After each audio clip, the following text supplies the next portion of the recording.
आपको जानकारी दे दें, आज का पहला दिन की समय सारणी इस तरीके से है।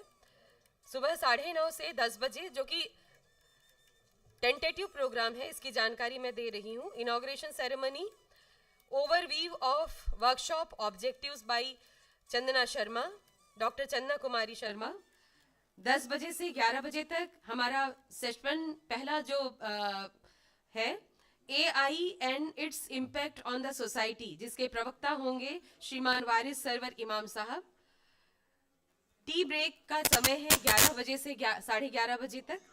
11:30 से 12:30 तक सेशन 2 का समय है, जिसका विषय है AI foundations and it's evolution, machine learning and deep learning algorithm, जो कि शिक्षा जगत के हमारे प्रवक्ता हैं डॉक्टर चंद्रशेखर आजाद, NIT जमशेदपुर। 12:30 से 1:30 तक लंच ब्रेक का समय है। दोपहर की जो सभा होगी वह शुरू होगी 1:30 पर। 1:30 से 3 बजे तक हैंड्स ऑन सेशन, जो कि निर्धारित होगा developing your first AI model पर। 3 बजे से 3:30 बजे तक फीडबैक लिया जाएगा सभी प्रतिभागियों से। 3:30 से 4 बजे तक आज के इस आयोजन की क्लोजिंग सेरेमनी, समापन समारोह होगा। जो जैसा कि हम जानते हैं, यह 2 दिवसीय राज्य स्तरीय कार्यशाला है, जिसका औपचारिक रूप से जो शुभारंभ है वो हमारे मुख्य अतिथि श्री राहुल कुमार पुरवार जी के द्वारा होना है। परंतु समय का ध्यान रखते हुए अब से कुछ ही क्षणों बाद हम इसका संचालन शुरू करेंगे। आज के पूरे दिन की कार्यक्रम की संक्षिप्त विवरण प्रस्तुत करेंगी डॉक्टर चंदना कुमारी, जो कि इस कार्यक्रम की कन्वीनर भी हैं। कल का कार्यक्रम सुबह 9:30 बजे शुरू होगा, आप सभी के स्वागत समारोह के साथ। चौथा सेशन, जो कि कल सुबह 10:30 से 11 बजे तक निर्धारित है, AI एंड इकोसिस्टम, इस विषय पर कल प्रमुख प्रवक्ता रहेंगी डॉक्टर चंदना कुमारी। 11:11:30 तक कल टी ब्रेक का समय है। 11:30 से 12:30 तक सेशन 5, जिसका विषय है introduction to AI by technologist from industry, जिसके हमारे अतिथि हैं एवं प्रवक्ता हैं श्रीमान कुमार गौरव, टाटा स्टील। 12:30 से 1:30 का समय दोपहर के भोजन का होगा। कल दोपहर की सभा प्रारंभ होगी 1:30 पर, जो कि 2:30 तक चलेगी, जिसमें हैंड्स ऑन सेशन का आयोजन है, जो कि हमारे उद्योग जगत से आए अतिथि श्रीमान कुमार गौरव के द्वारा संचालित किया जाएगा। 2:30 से 3:30 तक फीडबैक का आयोजन है। अतः सभी प्रतिभागी, चाहे वह विद्यार्थी हो या हमारे प्रबुद्धजन हो, आप सभी से अनुरोध है कि सभी सफल, और अगर ऐसा लगता है कि कुछ इसमें कमी है और जिस विषय पर चर्चा नहीं हुई है, जो आपकी जानकारी में है, वो भी आप इसे हमारे ध्यान में लेकर के आएंगे। हेलो,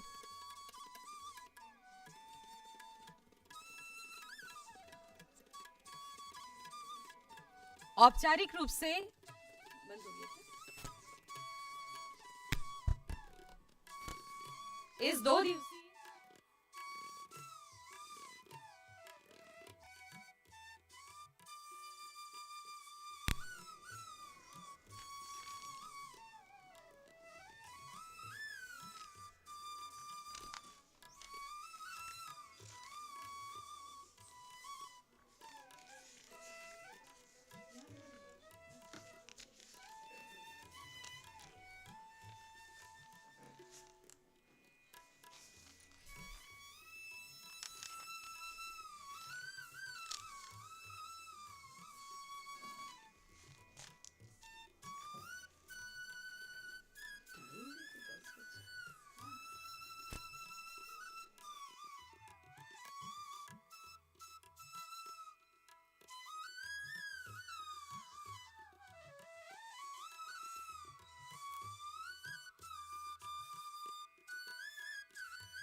आपको सूचित करते हुए हमें अत्यंत हर्ष है कि हमारे इस कार्यक्रम का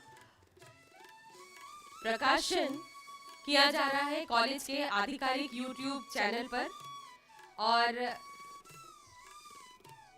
अल कबीर पॉलिटेक्निक के उपस्थित प्रतिभागियों के साथ ही हमारे इस कार्यशाला के लिए जिन विद्यार्थियों और प्रबुद्ध जनों ने रजिस्ट्रेशन कराया है वे क्रमशः इन संस्थानों से हैं: गवर्नमेंट पॉलिटेक्निक आदित्यपुर, के polytechnic Dhanbad, Guru Gobind Singh education societies technical campus Bokaro, Jamshedpur women's university, NIT Jamshedpur, सीकम engineering college Jamshedpur, IIT Kharagpur और Indira Gandhi institute of medical science Patna से हमारे कुछ मेहमान प्रतिभागी भी हैं।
वास्तविक दुनिया के अनुप्रयोगों में AI के प्रभाव की खोज। इस 2 दिवसीय राज्य स्तरीय कार्यशाला में आप सभी प्रबुद्ध जनों का मैं P वीणाशीला राव, व्याख्याता अल कबीर पॉलिटेक्निक और myself Minaz Afreen welcome you all। जी, इस कार्यशाला में हम आप सभी का स्वागत करते हैं इस आशा के साथ कि राज्य और राष्ट्र के निर्माण में हम सबकी सहभागिता बने। आइए हम इसकी औपचारिक शुरुआत की घोषणा करते हैं। क्योंकि राष्ट्र निर्माण का कार्य है और यह राज्य स्तरीय सरकार द्वारा अनुमोदित कार्यक्रम है, तो हम चाहेंगे कि आप सभी इस कार्यक्रम में अनुशासन बनाए रखेंगे और हम सब इसकी गरिमा का अवश्य ध्यान रखेंगे। मैं आप सभी से अनुरोध करती हूं कि कृपया सभी अपने मोबाइल फोन को साइलेंट मोड में अवश्य कर लें। हम सभी इस कार्यक्रम की शुरुआत राष्ट्रगान से करेंगे।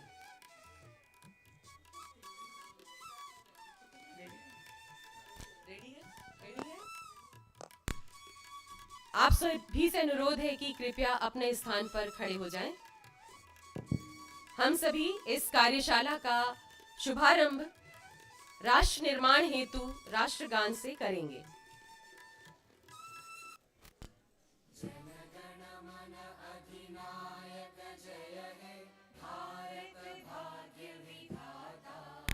पंजाब सिंध गुजरात मराठा द्राविड़ उत्कल बंगा, विंध्य हिमाचल यमुना गंगा, उच्छल जलधि तरंगा। तब शुभ नामे जागे, तब शुभ आशीष मागे, गाहे तब जय गाथा।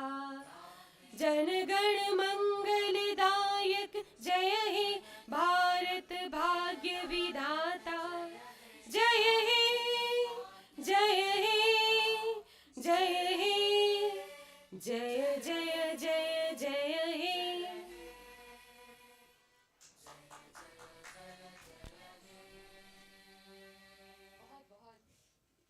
बहुत बहुत धन्यवाद। Exploring the impacts of AI in real world applications. वास्तविक दुनिया के अनुप्रयोगों में AI के प्रभाव की खोज।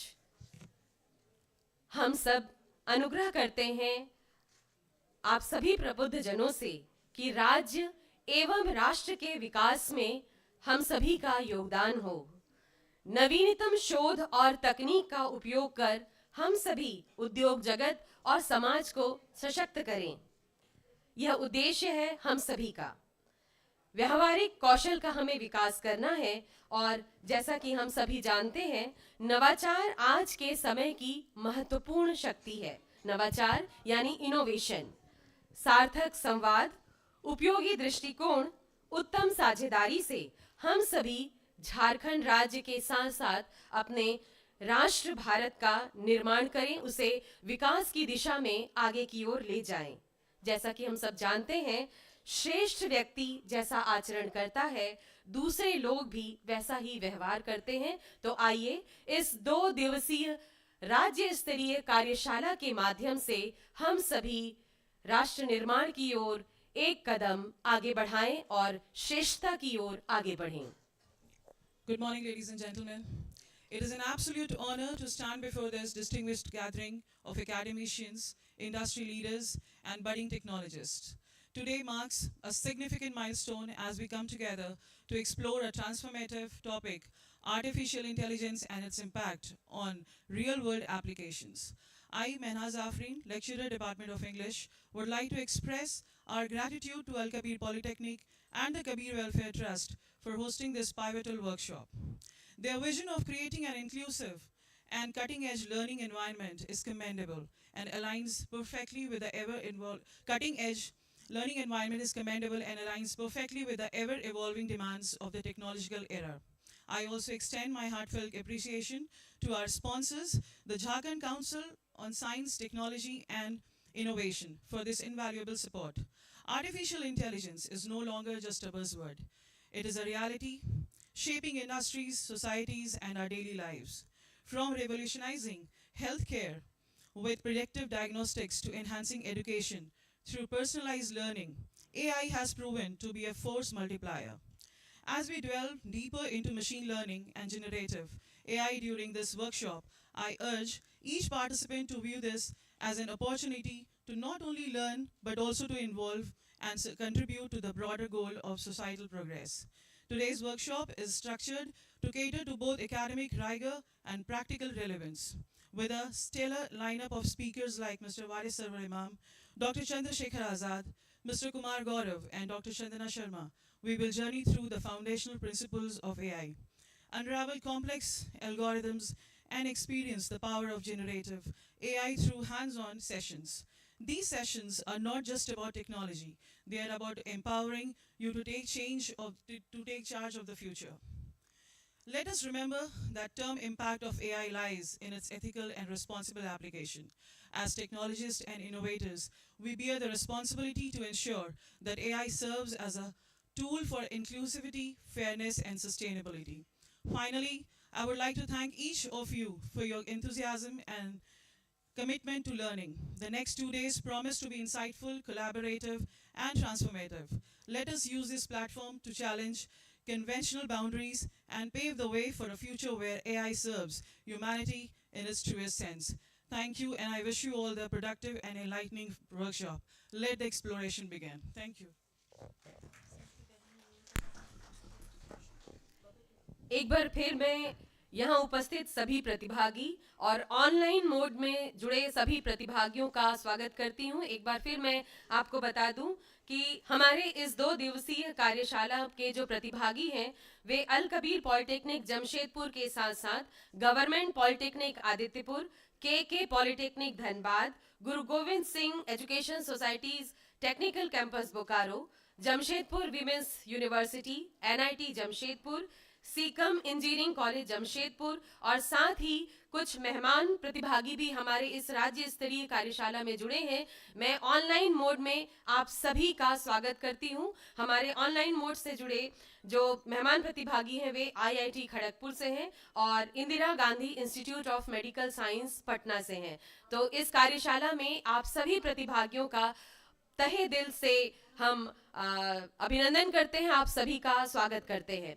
अब मैं श्री डॉक्टर चंदना कुमारी शर्मा जी को आमंत्रित करती हूं इस 2 दिवसीय कार्यशाला का संक्षिप्त विवरण देने हेतु।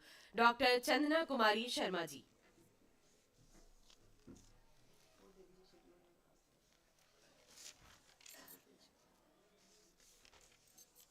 Thank you so much, ma'am. A very good morning to all of you. आखिर वो वक्त आ गया जब हमारा ये वर्कशॉप आज शुरू होने वाला है। आई होप आप सभी लोग एक्साइटेड होंगे इस वर्कशॉप के लिए, और इस 2 दिवसीय वर्कशॉप में जो आर्टिफिशियल इंटेलिजेंस पे आधारित है, आप सभी लोगों को बहुत कुछ सीखने का मौका भी मिलेगा। जैसा कि आप सभी लोग जानते हैं कि ये वर्कशॉप अल कबीर पॉलिटेक्निक जमशेदपुर यानी हमारा संस्थान ऑर्गेनाइज कर रहा है, और इसे स्पॉन्सर किया है JCSTI रांची ने, Jharkhand council on science technology innovation. और ये झारखंड गवर्नमेंट की तरफ से स्पॉन्सर्ड प्रोग्राम है। तो इस प्रोग्राम में कुछ हमें प्रोटोकॉल्स भी हैं जिन्हें फॉलो करना है, और आप सभी को भी उन सारी चीज़ों की जानकारी दे दी जाएगी। ये जो 2 दिवसीय AI का वर्कशॉप है, इसका एक मुख्य उद्देश्य है कि हमारे झारखंड के साइंस एंड टेक्नोलॉजी इकोसिस्टम को बेहतर बनाने के लिए क्या आइडियाज़ हो सकते हैं, और हम उनको कैसे प्रमोट कर सकते हैं, अपने झारखंड को कैसे हम आगे बढ़ा सकते हैं। ये इसका प्राइम मोटो है जिसके लिए हमने ये वर्कशॉप को ऑर्गेनाइज किया है। और हमारे पास जो आज स्पीकर्स हैं वो एकेडमिया और इंडस्ट्री दोनों से हमने लाया है स्पीकर्स को, ताकि आपको ये पता चले कि हम जो एकेडमिशियन हैं वो इनसे कैसे बेनिफिटेड हो सकते हैं, क्या क्या डेवलपमेंट हम कर सकते हैं और कैसे कंट्रीब्यूट कर सकते हैं झारखंड सरकार को। इंडस्ट्री, आप सभी लोग जानते हैं कि हम जॉब में जाते हैं तो इंडस्ट्री हमारे लिए क्या मायने रखती है और क्या क्या इम्प्लीमेंटेशंस हो रहे हैं वहाँ पे। अकेडमिया में हम सारी थ्योरी नॉलेज लेते हैं, लेकिन इंडस्ट्री में इम्प्लीमेंटेशंस देखते हैं हम उन सारी चीज़ों की। तो क्या क्या इम्प्लीमेंटेशंस हैं उनके बारे में भी आपको जानकारी मिलेगी, क्या क्या सॉफ्टवेयर्स हैं, किस तरह से हम उसको इम्प्लीमेंट करते हैं, और हम अपने झारखंड प्रदेश को आगे बढ़ाने में कैसे योगदान दे सकते हैं। तो एक तो ये हुआ। दूसरा कि जैसा मैम ने कहा कि हम ब्रीफ आपको दे दें, तो आप सभी के पास जो किट मिला होगा उसमें आपको शेड्यूल दे दिया गया होगा 2 दिनों का। और हमारे इनॉग्रल सेशन में आज जो हमारे चीफ गेस्ट हैं उनके बारे में भी जानकारी आपको मिली है। तो चूंकि समय को देखते हुए थोड़ा सा उन लोगों को आने में डिले हो सकता है, क्योंकि रांची से आएंगे और झारखंड गवर्नमेंट के लोग हैं, तो थोड़ा डिले होगा। तो उन्होंने ये कहा है कि इस प्रोग्राम को आप शुरू कीजिए, हम किसी भी वक्त यहाँ पे पहुँच सकते हैं। तो जब वो पहुँचेंगे तो हम सारी चीज़ों को फिर एग्जीक्यूट करेंगे एज अ इनॉग्रेशन। अभी आज के इस सेशन में चूंकि ये AI का सेशन था, तो मैं बीइंग कन्वेनर सोच रही थी कि क्या ऐसा किया जाए जो AI का सेशन लगे। तो हमारे पास एक टीम है, टेक्निकल टीम है, जिसने ये कहा, हम लोगों ने डिसाइड किया कि हमें कुछ ऐसा करना चाहिए जो AI का वर्कशॉप आपको बताए कि क्या है AI, उसका एक एग्जाम्पल सेटअप करते हैं। तो Faizan sir, are you ready? अभी से आप यहाँ पे कुछ स्टेप्स को फॉलो करेंगे। मोबाइल फ़ोन आपके हाथ में होगा तो उसे निकाल लीजिए, और टेलीग्राम ऐप को अगर नहीं है तो इंस्टॉल कर लीजिए प्लीज़।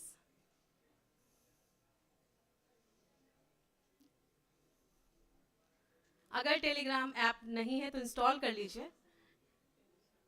थोड़ा वक्त दे दीजिए फैजान सर, जिनके पास नहीं हो इंस्टॉल कर लें।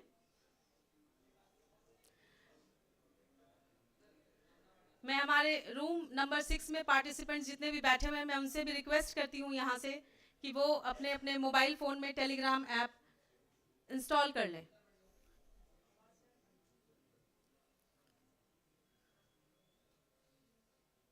मिनाज मैम, अगर रूम नंबर 6 में कोई बच्चे हैं यहाँ तो जगह है, आप उनको वहाँ पे बिठा सकते हैं अभी।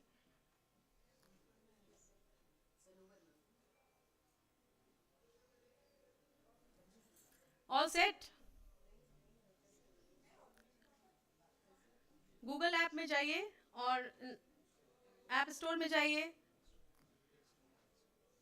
टेलीग्राम इंस्टॉल कीजिए। Done? What is the next step Faizan साहब?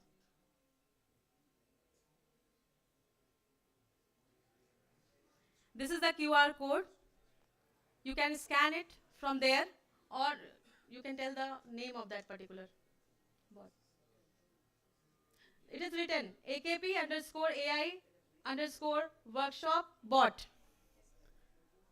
This is our assistant. AI की जब बात करते हैं तो हमें असिस्टेंट चाहिए होता है. सीरी, एलेक्सा, आप सभी को जानते हैं. ये हमारा AI वर्कशॉप का बॉट है.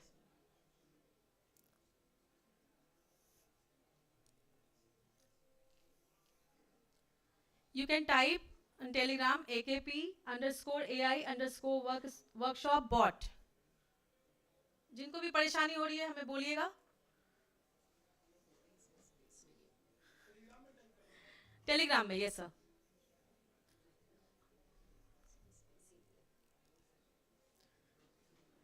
और धैर्य रखिएगा थोड़ा, उस बॉट पे अभी हम चलेंगे.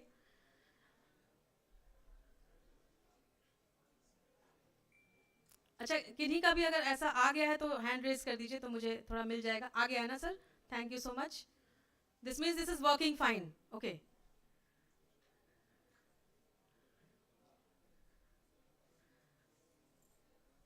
ठीक है. बाय द टाइम आप ये काम कर रहे हैं तो मैं एक बात बोल दूं. जैसा कि हम सभी लोग जानते हैं जो कंप्यूटर्स से रिलेटेड होंगे और कंप्यूटर से रिलेटेड नहीं भी होंगे तो उनको इतना तो जरूर मालूम होगा कि अभी के वर्ल्ड में हम मशीन से इंटरैक्ट कर रहे हैं. हाँ ठीक है. Okay sir. AKP_AI_bot.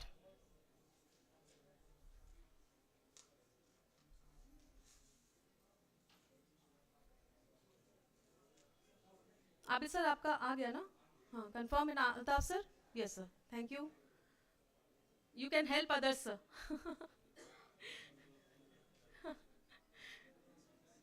Tahir sir आपका, अच्छा आपके अगल बगल में हैं लोग. ये इधर से जितने भी लोग पार्टिसिपेंट्स हैं सबका हो गया? Naved sir, Sudhir sir, Tabrez sir, सबका हो गया है? हाँ, थैंक यू. अभी ध्यान से सुनिए. इसके आगे के स्टेप से पहले सुन लीजिए कि जब कभी भी आर्टिफिशियल इंटेलिजेंस की बात होती है तो आर्टिफिशियल इंटेलिजेंस है क्या? ह्यूमन के पास अपना ओन इंटेलिजेंस है. हम सोच सकते हैं, हम बता सकते हैं. आप अगर कोई सवाल हमसे पूछिए तो हम सोचकर उसका जवाब भी दे सकते हैं. लेकिन हम मशीन से जब इंटरैक्ट करते हैं तो हम ह्यूमन मशीन इंटरैक्शन पे चले जाते हैं. और मशीन को अगर इंटरैक्शन करवाना है तो हमें उसे ट्रेंड करना पड़ता है. और हम उसे जैसा ट्रेंड करेंगे वो वैसा रिस्पॉन्स देगी. यानी क्वेश्चन बहुत तरीके से हमें फ्रेम करना होता है और क्वेश्चन फ्रेम करने के बाद उसके आंसर्स की एक्सपेक्टेशन हमें मशीन से होती है. लेकिन उस मशीन को ट्रेन किया किसने? ह्यूमन ने. तो ह्यूमन को लॉजिकली बहुत साउंड होना होता है उसे ट्रेन करने के लिए. इस वर्कशॉप में मैं आपको बता दूं कि ये जो चैट बॉट मैंने जो किया है यहाँ पे आप लोगों को जो दिया है, ये छोटा सा एक एग्जाम्पल है ताकि एआई का एक एग्जाम्पल सेटअप हम कर सके इस वर्कशॉप में. ठीक है. दूसरी चीज कि हमने बहुत कम क्वेश्चंस को ट्रेंड किया है और हम चैट बॉट में जब कुछ क्वेश्चंस को ट्रेंड करते हैं तो उसके जवाब मिलते हैं और जैसे जैसे हम इसको ट्रेनिंग देते चले जाएंगे हमें उसका रिस्पॉन्स मिलता चला जाएगा. राइट. तो मशीन के पास कुछ सिमिलर वर्ड्स आते हैं. जैसे मैं अभी यहाँ पे कुछ फैजान सर नेक्स्ट स्लाइड पे जाएंगे. देखिए जैसे यहाँ पे आप देखिएगा कुछ क्वेश्चंस हैं, लाइक पॉइंट्स हैं. अबाउट, फर्स्ट 2 पॉइंट्स में अबाउट, प्लीज वॉल्यूम देखो, फर्स्ट 2 पॉइंट्स में अबाउट रिपीट हो रहा है. ठीक है. तो हमने आपको देखिए कि रेड से लिखा है JCSTI, AKP, these are the keywords, reserve words. और डुप्लीकेसी अगर आप दे देंगे AI को तो वो कंफ्यूज होने लग जाता है.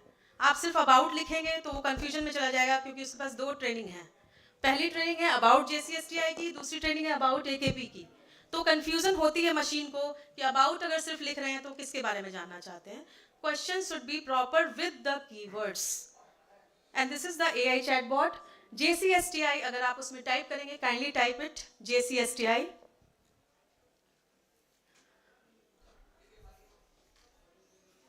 Are you getting any information? Yes. So AI is working fine. Okay. Now AKP if you will type, you will get the answer. Like that. Sir का नाम है वहाँ पे. सर का नाम आउटसाइडर जो आए हैं उनको जानना है तो आप प्रिंसिपल टाइप कर सकते हैं। कन्वेनर के बारे में नाम जानना है तो मैंने बहुत ट्रेंड नहीं किया है, मैंने बहुत सारी बातें नहीं बताई हैं अपने इस एआई को। देन अबाउट वर्कशॉप शेड्यूल, देखिए शेड्यूल भी 2 है आपके पास, तो schedule for day 1 and day 2। If you are asking schedule day 1 day 2 you will get. बाहर से जितने भी लोग आए हैं उन्हें रेस्ट रूम वगैरह के बारे में पूछना होता है।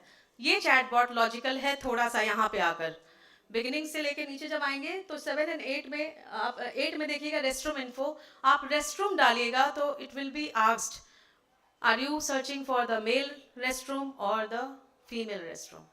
If you are writing male, male is the keyword, then you will get the direction. If you are writing female, you will get the direction. Okay, and you have to follow and you have to go by your own. This is your assistance. You need not ask from anyone where to go. And then organizer and the sponsor.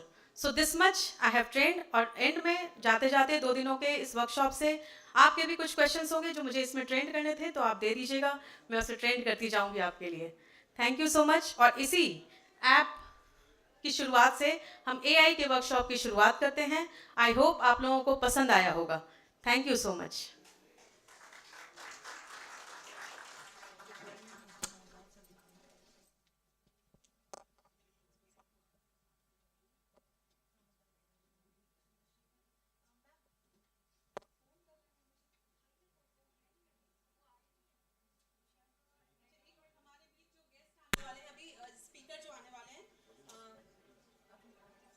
बहुत बहुत धन्यवाद चंदा कुमारी शर्मा जी। मैं चाहूँगी कि कम से कम आप सभी इस कार्यशाला को मूर्त रूप का देने में डॉक्टर चंदा कुमारी शर्मा जी का मुख्य योगदान है, तो एक तालियों की गड़गड़ाहट से आप उन्हें धन्यवाद प्रेषित करें। हमारे आज के प्रमुख प्रवक्ता डॉक्टर चंद्रशेखर आज़ाद, सहायक प्राध्यापक एनआईटी जमशेदपुर, इस सभागार में उपस्थित होने को है, तो हम सभी थोड़ी सी प्रतीक्षा करेंगे। उससे पहले सेशन 1 के प्रमुख प्रवक्ता हैं श्रीमान वारिस सरवर इमाम साहब, प्राचार्य अल कबीर पॉलिटेक्निक।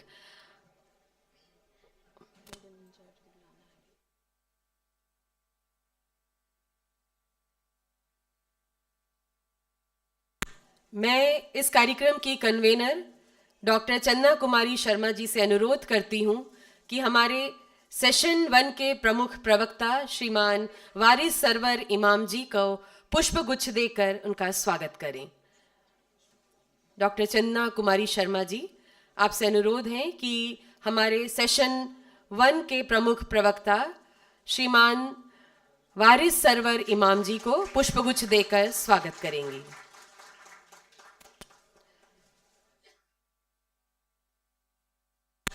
साथ ही इस कार्यशाला के को मूर्त रूप प्रदान करने में हमारे प्राचार्य महोदय के योगदान को देखते हुए उन्हें शॉल और मेमेंटो दे करके अभिनंदन किया जाता है।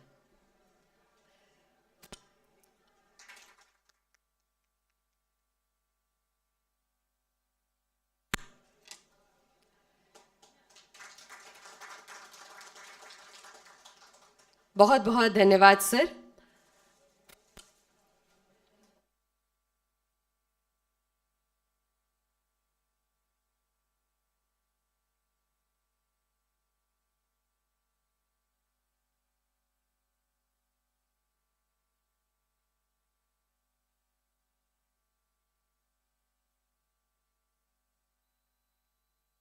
मैं अब सभी विभागों के प्रमुख एवं प्रभारी सदस्यों, हमारे सभी हेड इंचार्जेस, एचओडी सर को मैं इस मंच पे आमंत्रित करना चाहती हूं। सभी विभागों के विभागाध्यक्ष, प्रमुख एवं प्रभारी, आप सभी से अनुरोध है कि आप सभी मंच के समीप आएं।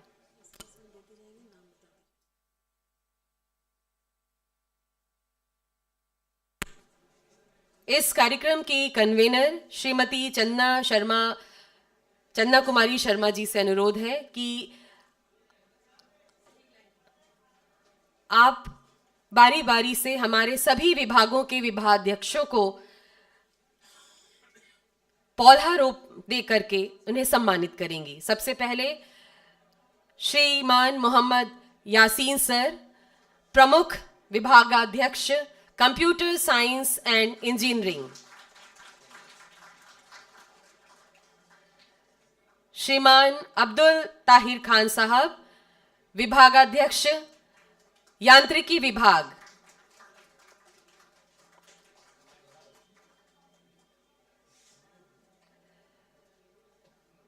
श्रीमान प्रभात कुमार सर, विभागाध्यक्ष विद्युत विभाग।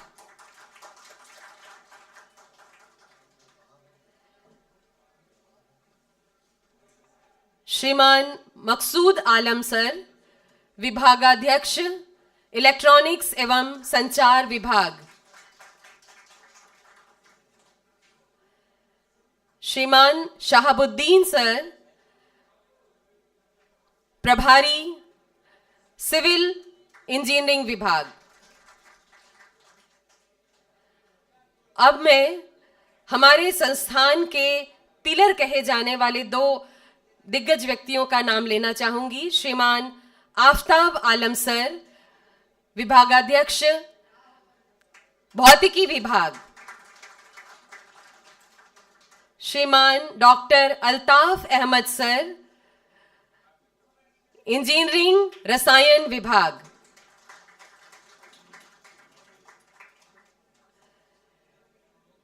श्रीमान मुश्ताक रब्बानी साहब, इंजीनियरिंग मैथमेटिक्स विभाग।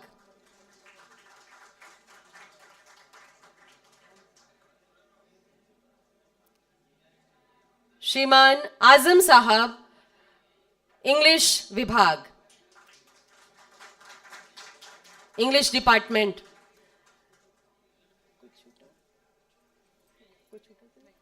मैं आप सभी विभागों के प्रमुख विभागाध्यक्षों एवं प्रभारियों का तहे दिल से शुक्रिया अदा करती हूं।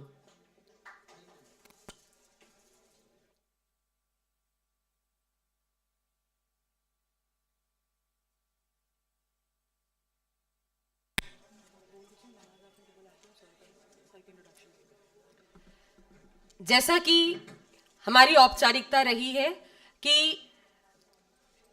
कार्यशाला में जो भी प्रमुख प्रवक्ता होते हैं उनका विवरण हम प्रस्तुत करते हैं, तो मैं महनाज आफरीन जी से निवेदन करती हूं कि हमारे सेशन 1 के प्रमुख प्रवक्ता श्रीमान वारिस सरवर इमाम साहब का संक्षिप्त विवरण प्रस्तुत करें।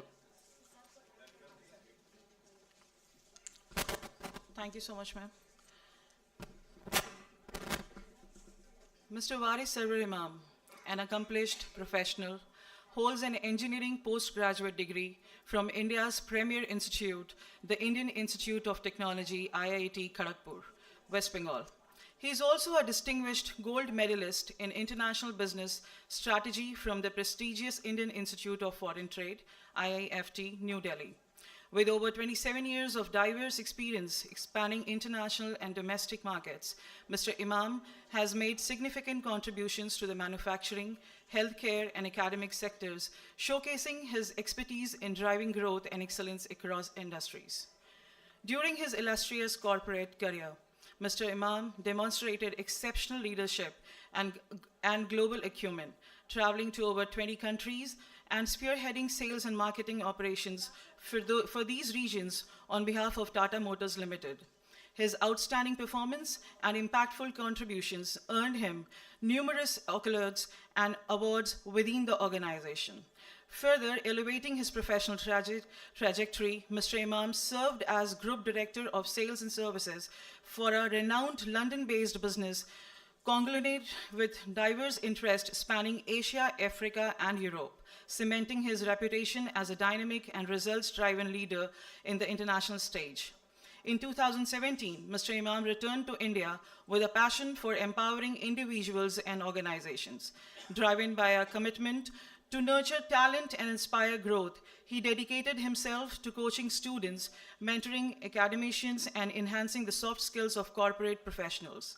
Since then, he has been a sought-after guest, faculty, and motivational speaker, delivering impactful lectures, workshops, and training sessions at leading management and engineering institutes, as well as NGOs.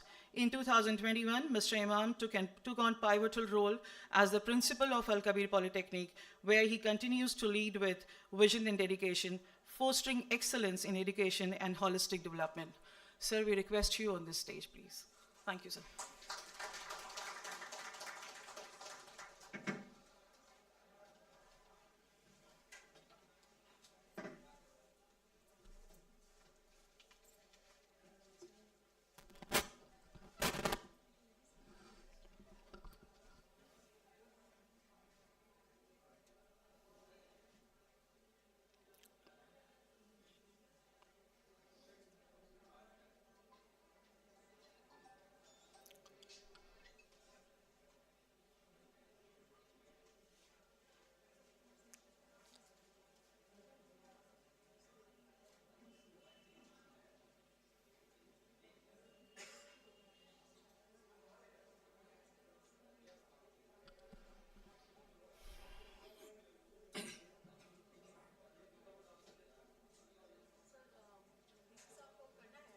बाद में अभी वो ट्रैवल कर रहे हैं तो बाद में करेंगे.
A very warm good morning to all of you, and sincere apologies for the connectivity delay.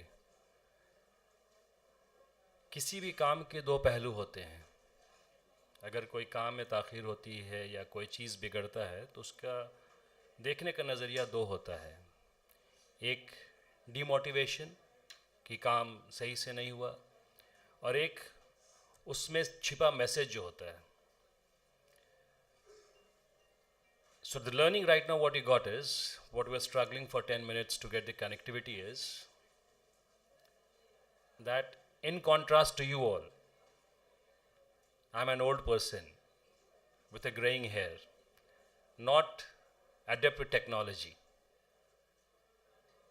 अक्सर होता क्या है कि जब इंसान उम्र में आगे बढ़ता है तो उसको टेक्नोलॉजी अडेप्ट करने में काफ़ी परेशानी होती है. Same the case is same with me. In my whole life, I have hardly logged on to Facebook twice, and that was during my MTech days because slide share से एक presentation लेना था जो हमारे टीचर्स ने कहा था, तो वो फेसबुक अकाउंट क्रिएट करना पड़ा था. लिंक्डइन में शायद 3-4 साल हो गए हैं मुझे लॉगिन किए हुए. WhatsApp is not available on my mobile because of junk. But I certainly do not advise you to do these things because you have to keep up with technology.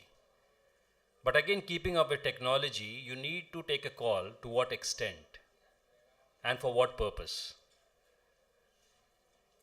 So जब ये workshop की बात आई about artificial intelligence, so all said and done, it is the trend of the day. You have to keep yourself abreast with the latest technology and how it functions, and irrespective of whatever your thoughts are, you have to do it. अब बात ये होती है कि किसी चीज़ के भी दो पहलू होते हैं, हम उसको कैसे इस्तेमाल कर रहे हैं. मुझे याद है कि जब मैं छोटा था, that time television was a craze. उस टाइम बेल्ट्रॉन, बेलटेक, शायद आप जो नए बच्चे हैं उसका नाम भी नहीं सुने होंगे उस तरह का, और वीडियोकॉन, इस तरह की टेलीविज़न सेट्स आते थे, वो बड़े डब्बा हुआ करते थे, एंड 10 घर में एक टीवी लगती थी और सब लोग वहाँ संडे को जमा होते थे to watch some movie. Sunday को मूवी आती थी दूरदर्शन से, और टीवी का क्रेज़ ऐसा था कि जब कोई प्रोग्राम नहीं आता था हम लोग कृषि दर्शन भी देखते थे कि भाई टीवी देखना है तो कृषि दर्शन देख रहे हैं. Now you have got the option of switching channels, choosing what you want to see, rejecting what you don't want to see. So world is changing fast, and so do you have to. So with this I recollect class 11-12 में पढ़ा था about Charles Darwin, survival of the fittest by natural selection. It was said that England was undergoing industrial revolution, and factories were rampantly increasing, and the factories were emitting smoke and soot, और जो पेड़ हुआ करते थे उसके तने पर ये सूट्स कवर हो जाते थे. तो उसमें एक चीज़ देखी गई थी, you know, whenever discoveries happen, whenever people discover something or they evolve with a theory, it is by observation. Observation is keen to it, and that's why I tell you children, I tell my faculties that you have to be very good observers. So वो जो suit पड़ती थी तो उसमें तितली की बड़ी ज़ात हुआ करती है मौत, तो वो पेड़ के तने पर रहती थी, और वो देखा गया था कि ये जो मौत है उसके ऊपर सूट बैठ जाती थी बट ट्रंक पर, और जो वाइट मौत है दैट वाज बिकमिंग कॉन्स्पिक्वस. जब पेड़ का तना काला हो रहा है और उस पर वो वाइट मौत बैठ रहे हैं तो it is becoming evident, and the birds were preying on those white moths, and there was the other kind of the moths that was black moths. So they were getting camouflaged on the trunk.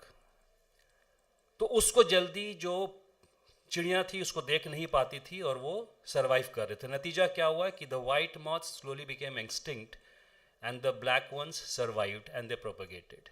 And that's how this phrase came into existence by Charles Darwin, that survival of the fittest by natural selection. The purpose of me telling you this is that you have to change with time. You have to keep abreast with changes, because change is the only constant, and if you don't do that, despite all good wishes, despite all good deeds, you will perish. तो जब ये artificial intelligence की बात आई कि VC साहब भी बोल रहे थे, झारखंड गवर्नमेंट कह रही थी कि Al Kabir is one of the best polytechnics in the eastern part of India, and you're not conducting any seminars, you're not doing any academic activity. So madam came up with this idea that why not AI? So I said, let's do that, and that's how I started taking interest in this arena, that is about artificial intelligence.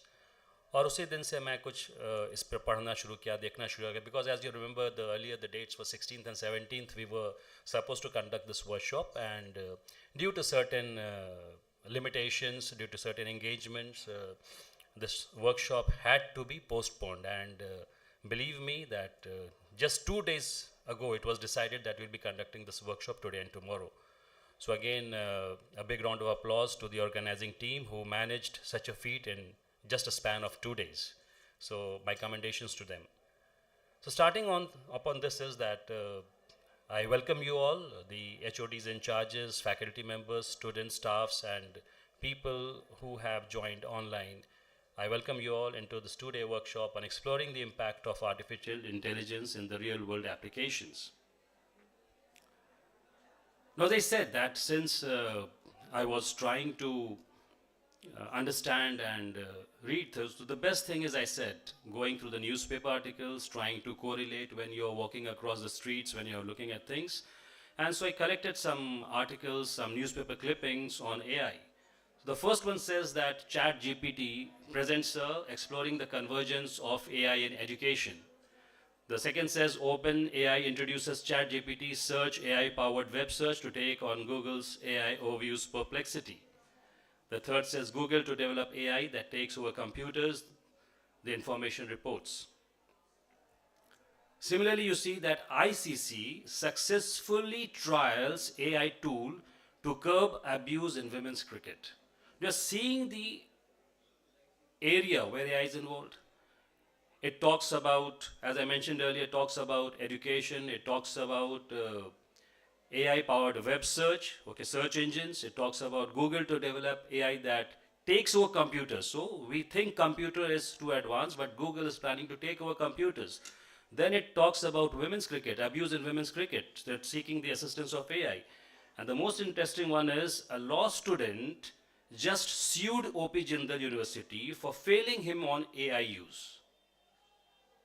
Now this is the extreme portion of it, that a law student is suing the university for failing him because he's using AI. So that's the reason why I said to you that we need to understand how much and to what extent to indulge into such interface. Okay. Then it says AI tells you when to buy and sell. Harshad Mehta, कौन इस नाम को नहीं जानता? Stock market collapse किया. Shares के price ऊपर जाएंगे या नीचे आएंगे. Now AI is going to advise you on that when you need to buy the shares and when you need to sell it out. The other one, AI will both create and destroy jobs, says the Economic Advisory Council to the Prime Minister, EAC PM member. He's saying that AI will both create and destroy jobs. So says that there is a lot of noise about AI. A lot will depend on how we adopt it. A debate is going on within the government and the public. If we don't adopt it, we will get wiped out. Just what's the sentence? The Prime Minister's office is saying that if we don't adopt AI, we will get wiped out. Says the member of the Economic Advisory Council to the Prime Minister, Sanjeev Sanyal. AI is transforming PCs into more intuitive and creative devices. It says rise of NPUs, that is, neural processing units. It says inbuilt cyber security. So it talks about security as well.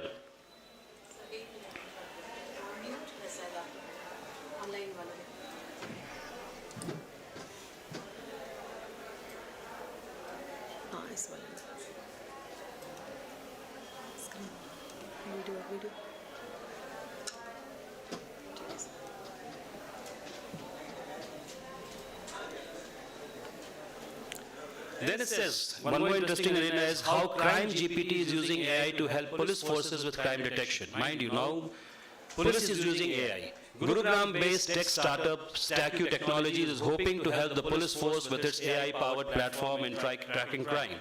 Crime GPT utilizes this criminal database and delivers results based on written and audio inputs. AI to the rescue, how cops busted 2.7 crore jewelry theft in Rajasthan. It says that the photos of the masked thieves were produced using artificial intelligence, and that's how the thieves were caught. Jharsuguda police use AI, solved 3 burglaries in one go. Now this is quite assuming. When I was a young boy, that time there was a street Jharsuguda or bolte the Lal Panya. These were phrases which were used to somewhat make fun of people. Now Jharsuguda police is using AI to solve 3 burglaries. What they are doing is the police officer explains how the accused were caught AI by the color of the clothes that the burglar was wearing. So they are trying to track the burglar through that. A very sad thing, recently about 2 days back, Suchir Balaji, OpenAI whistleblower founded at US apartment, Elon Musk reacts. So there's the pros and cons of AI. So I hope I was able to communicate to you the importance of AI in today's world. When I was walking across, today to my office, I met one of my students of Al Kabir, and normally, while walking across, when I come across people, I do interact with them. And I asked, "Are you attending the seminar?" He said, "No, sir, I'm not attending the seminar." I said, "Why aren't you attending the seminar today?" He said, "Sir, AI is not my field of interest, and what AI is going to do to me." Well, it was amusing to me that it is the duty of we, the teachers and the staff, to educate our students that AI is no more related or restricted to computer science. It is a field which has penetrated all the walks of life and all the fields of engineering. Going ahead in the presentation, I will further elaborate on this, how this has gone into that. So now this is one more very interesting thing. Dubai is building a digital economy, and you see world's first minister of AI. So Dubai government has appointed a minister for AI. Now this is again, they are the first to do such a thing, and I'm sure that this is going to follow. आप देखते हैं इतनी सारी ministries रहती है, portfolios रहती है, elections होते हैं, coalition की सरकार बनती है, किसको कौन सा ओहदा मिलेगा, काफ़ी हंगामा होता है. Now एक आपका ओहदा बन गया, हमारा tax बढ़ गया. That's hard luck, but we have to cope with it. So there will be a minister of AI, right? And who's going to be the minister of AI? Somebody gray-haired like me, right? So now what the question arises, what is the difference between a computer, a human, and a robot? I would request you to take a moment and just think that what is the difference between a computer, a human, and a robot? Because see, as I keep on telling you that I like my sessions to be interactive rather than a monologue, because when you indulge in monologues, you lose the audience, and the weather is such that you will lose yourself. So both of us need to have each other with us. So the best way is to have an interactive session. So what is the difference between a computer, a human, and a robot? Just give a thought to it.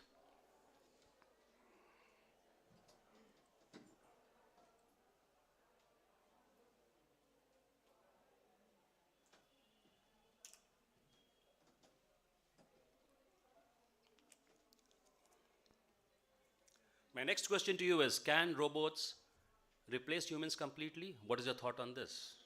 No? Okay. Okay, so what I do is, all of you who are there is a question on your mobile screen, please vote for it. Please vote there, that what you feel, yes or no. Please share the link with the participants.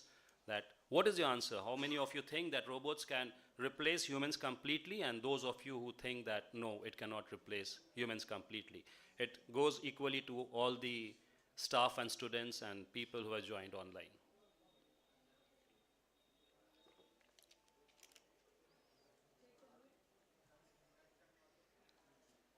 Question is gone?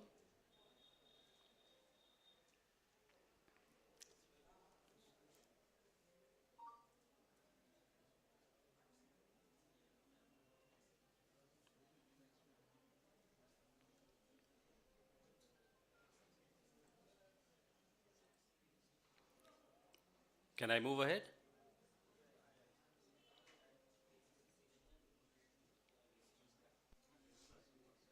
Ma'am, I think so. Students are having an issue. Please help them out.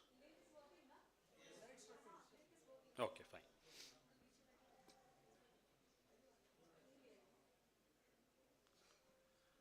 Now we come to the main topic, that is, what is the difference between artificial intelligence, machine learning, and deep learning? As I mentioned to you, artificial intelligence is a vast area and you cannot cover it in 1 day or 2 day workshops. But the purpose of this workshop is to give you an insight as to what artificial intelligence is about and what we mean by it. So basically, if you talk about artificial intelligence, as Madam has said, that there is a human intelligence which is beyond par, and there is a artificial intelligence, that is, you train the machine with information and the machine does simulations and throws back the answer based on what you have fed to the machine. So artificial intelligence, that is AI, involves techniques that equip computers. Mind you, that AI involves techniques that equip computers to emulate human behavior. So that the computers are emulating human behavior, enabling them to learn, make decisions, recognize patterns, and solve complex problems in a manner akin to human intelligence. So it's saying it is not same to human intelligence, it is akin to human intelligence. And a subset of artificial intelligence is machine learning. And what is machine learning? ML is a subset of artificial intelligence which uses advanced algorithms to detect patterns in large data sets, allowing machines to learn and adapt.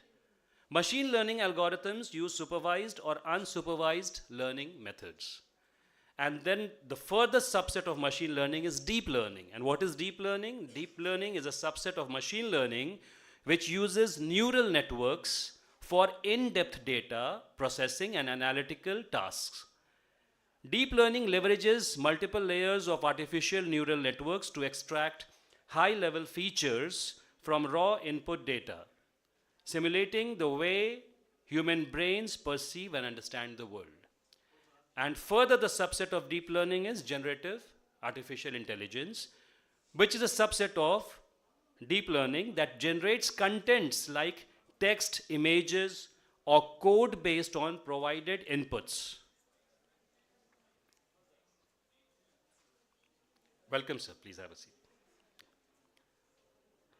Trained to vast data sets, these models detect patterns and create outputs without explicit instruction, using a mix of supervised and unsupervised learning. I feel, sir, if you don't mind, you can take that seat. Then you'll be able to view the slides. Okay, that will be better, I think, for you. Big round of applause for our chief speaker from NIT Jamshedpur, Dr. Chandrasekhar Azad. And I welcome you here. Thank you. With your due permission, can I continue? Thank you, sir. So I hope you have got a basic idea of what AI, machine learning, and deep learning is. And this is generative AI is a subset of deep learning. And don't be surprised that with the passage of time, further focus will come into it and further subsets will arrive. Now, the difference between AI, machine learning, and deep learning, what happens in AI that it is dependent on varying data volumes. Machine learning, say it's dependent on thousands of data points, and deep learning, that is, it's based on millions of data points. Outputs, AI gives you anything from predictions to recommendations to decision making. Machine learning, like numerical value, like a classification or a score. And deep learning, it involves recognition of free-form elements or free text and sounds. How it works, machines are programmed to mimic human activity with human-like accuracy. And in machine learning, where you use various types of automated algorithms that learn to model functions and predict future actions and from data. And in deep learning, it uses neural networks. How it's managed is, AI has got algorithms which require human oversight in order to function properly. In machine learning, these algorithms are directed by data analysts to examine specific or variable in data sets, and algorithms are largely self-directed on data analysis when they are put into production, that is in deep learning. This is an example of how deep learning, that is neural network, works. If you see that this is a photograph, I'm sure you're able to recognize it. It's George Washington, right? So you show a picture to the machine scans it, and they identify the light or dark pixel values. Then they further go on to identify edges. Then they further refine to identify combination of edges. They further refine it to identify features. And then they identify combinations of these features to give the output. So that's how they require. The catch here is, suppose if you put the picture of George Washington and you write Abraham Lincoln, the machine will give you the answer as Abraham Lincoln. So ultimately it is you who is going to input the data, which you will get the answer. So your inputs, that the inputs you give it to the machine is very vital, that it has to be correct. My next question to you is that is AI indispensable or not? Having got a slight insight into it, so once again, please pick up your mobile phones and please vote yes or no. Is AI indispensable or not in today's world? Ma'am, did you send the link, please? Second question.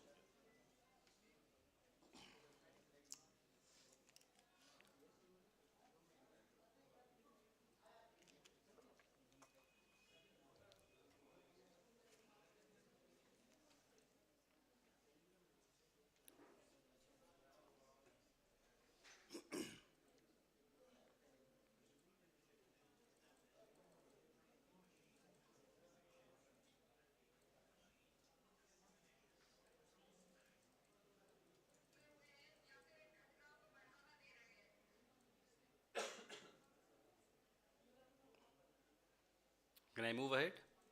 Thank you. So now there's some common applications of AI as prevalent today. So AI is rampant in virtual assistants like AI-driven helpers for tasks like scheduling, reminders, and information which we normally use in our day-to-day life. Recommendation systems, that is AI suggests personalized content based on user behavior and data. For example, now when you used to have a guest in your home and you used to worry that whether the person or the visitor likes what type of food, whether he has got any medical liabilities or he's limited to certain types of choice of foods. It was a challenge. Nowadays what happens is, the moment you use your card to swipe at a restaurant or you use it to swipe for a movie ticket, the data is captured and the machine collects the data about you, that what type of movie you like, what type of tourist places you like to visit, what type of food you like. So nothing remains secret about you today. So it's very much available in the open. Then there is a natural language processing, that is NLP. AI understands and generates human language for various applications. Image recognition and computer vision. AI identifies objects, faces, and texts in images or videos. Normally I find children doing that, because when you see a type of flower or you see a type of a brand of car and you're not able to recognize it, you do that picture recognition and the AI throws you the answer. Healthcare, AI aids medical diagnosis, personalized treatment, and patient care. Now this is a positive use of AI, wherein the medical fraternity is being aided, extremely aided by AI. And then you have autonomous vehicles. AI powers self-driven cars and drones for safe navigations. Now you are seeing that the use of drone technology in marriages, you are seeing it in the war which is going on in between Israel and Hamas and all those things. So there's a rampant use of AI there. Finance and banking. AI is used in fraud detection, which I shared the newspaper clippings with you just a few moments before. Trading, customer service, and risk assessment. Manufacturing and robotics. AI-driven automation enhances efficiency in manufacturing processes. Smart cities. AI optimizes urban systems for traffic, safety, waste, and energy. And education. AI improves learning through personalized content and intelligent systems. So these are some of the areas, some of the arenas where AI is being used rapidly, but certainly it is not the complete list. Now, the next slide tells you about, do people know where AI is used? It says that do people know where AI is used, because the percentage of general population versus tech executives that are aware of various AI uses. Now you see, it's very interesting that they have taken a few areas like voice assistants, natural language processing, text recognition, computer vision, drones, gaming console, and ride-hailing apps. You see that the percentage of people, general population who use these AI-supported apps are far lesser than the percentage of tech executives using it, barring one place. Now, perhaps Sir might throw a light upon it, that in drone technology, the percentage of people who are using it, the general population, is a bit higher than the tech executives.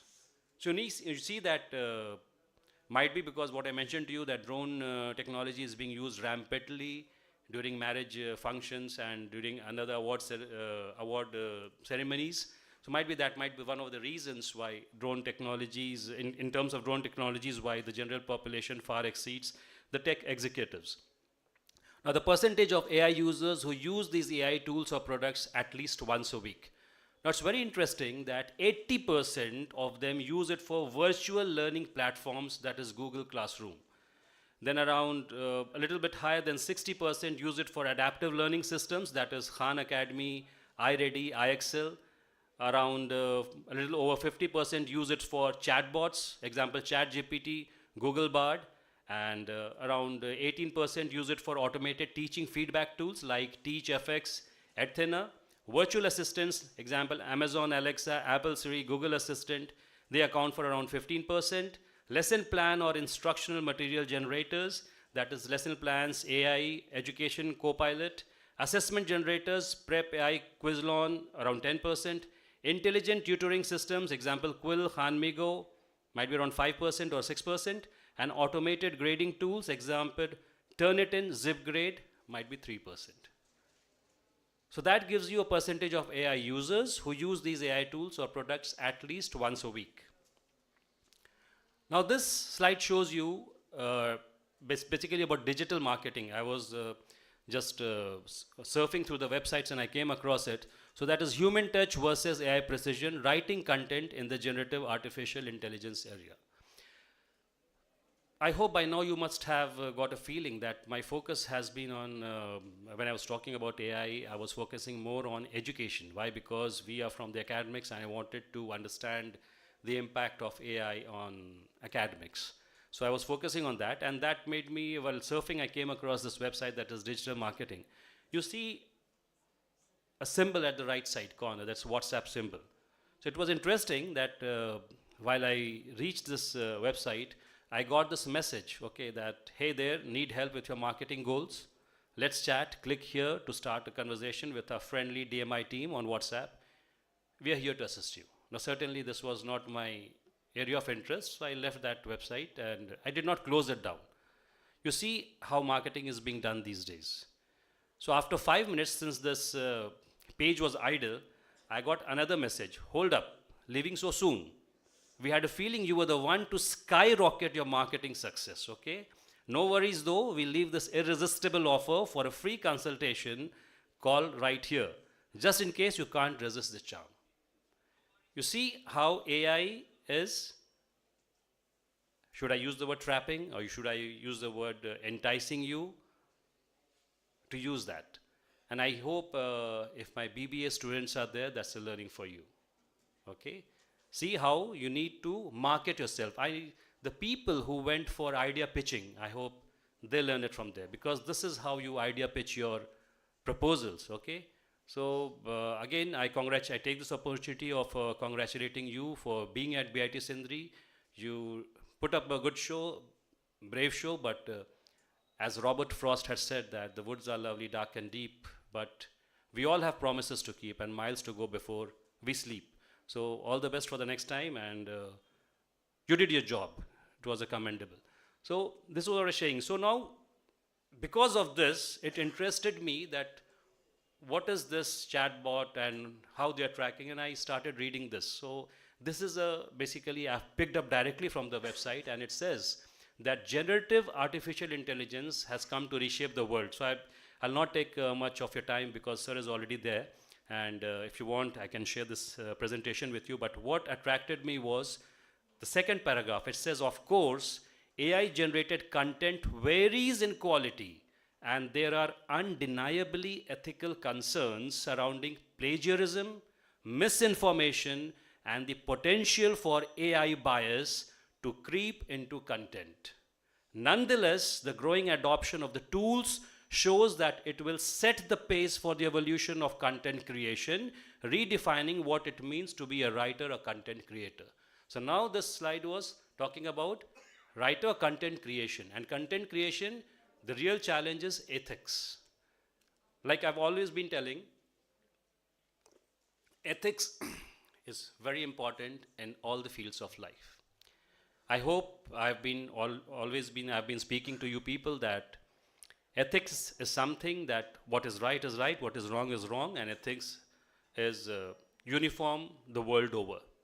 झूठ बोलना पाप है तो पाप है, जो गलत है तो गलत है, वो चाहे हम दुनिया के किसी भी कोने पर रहें वो बात सही होती है.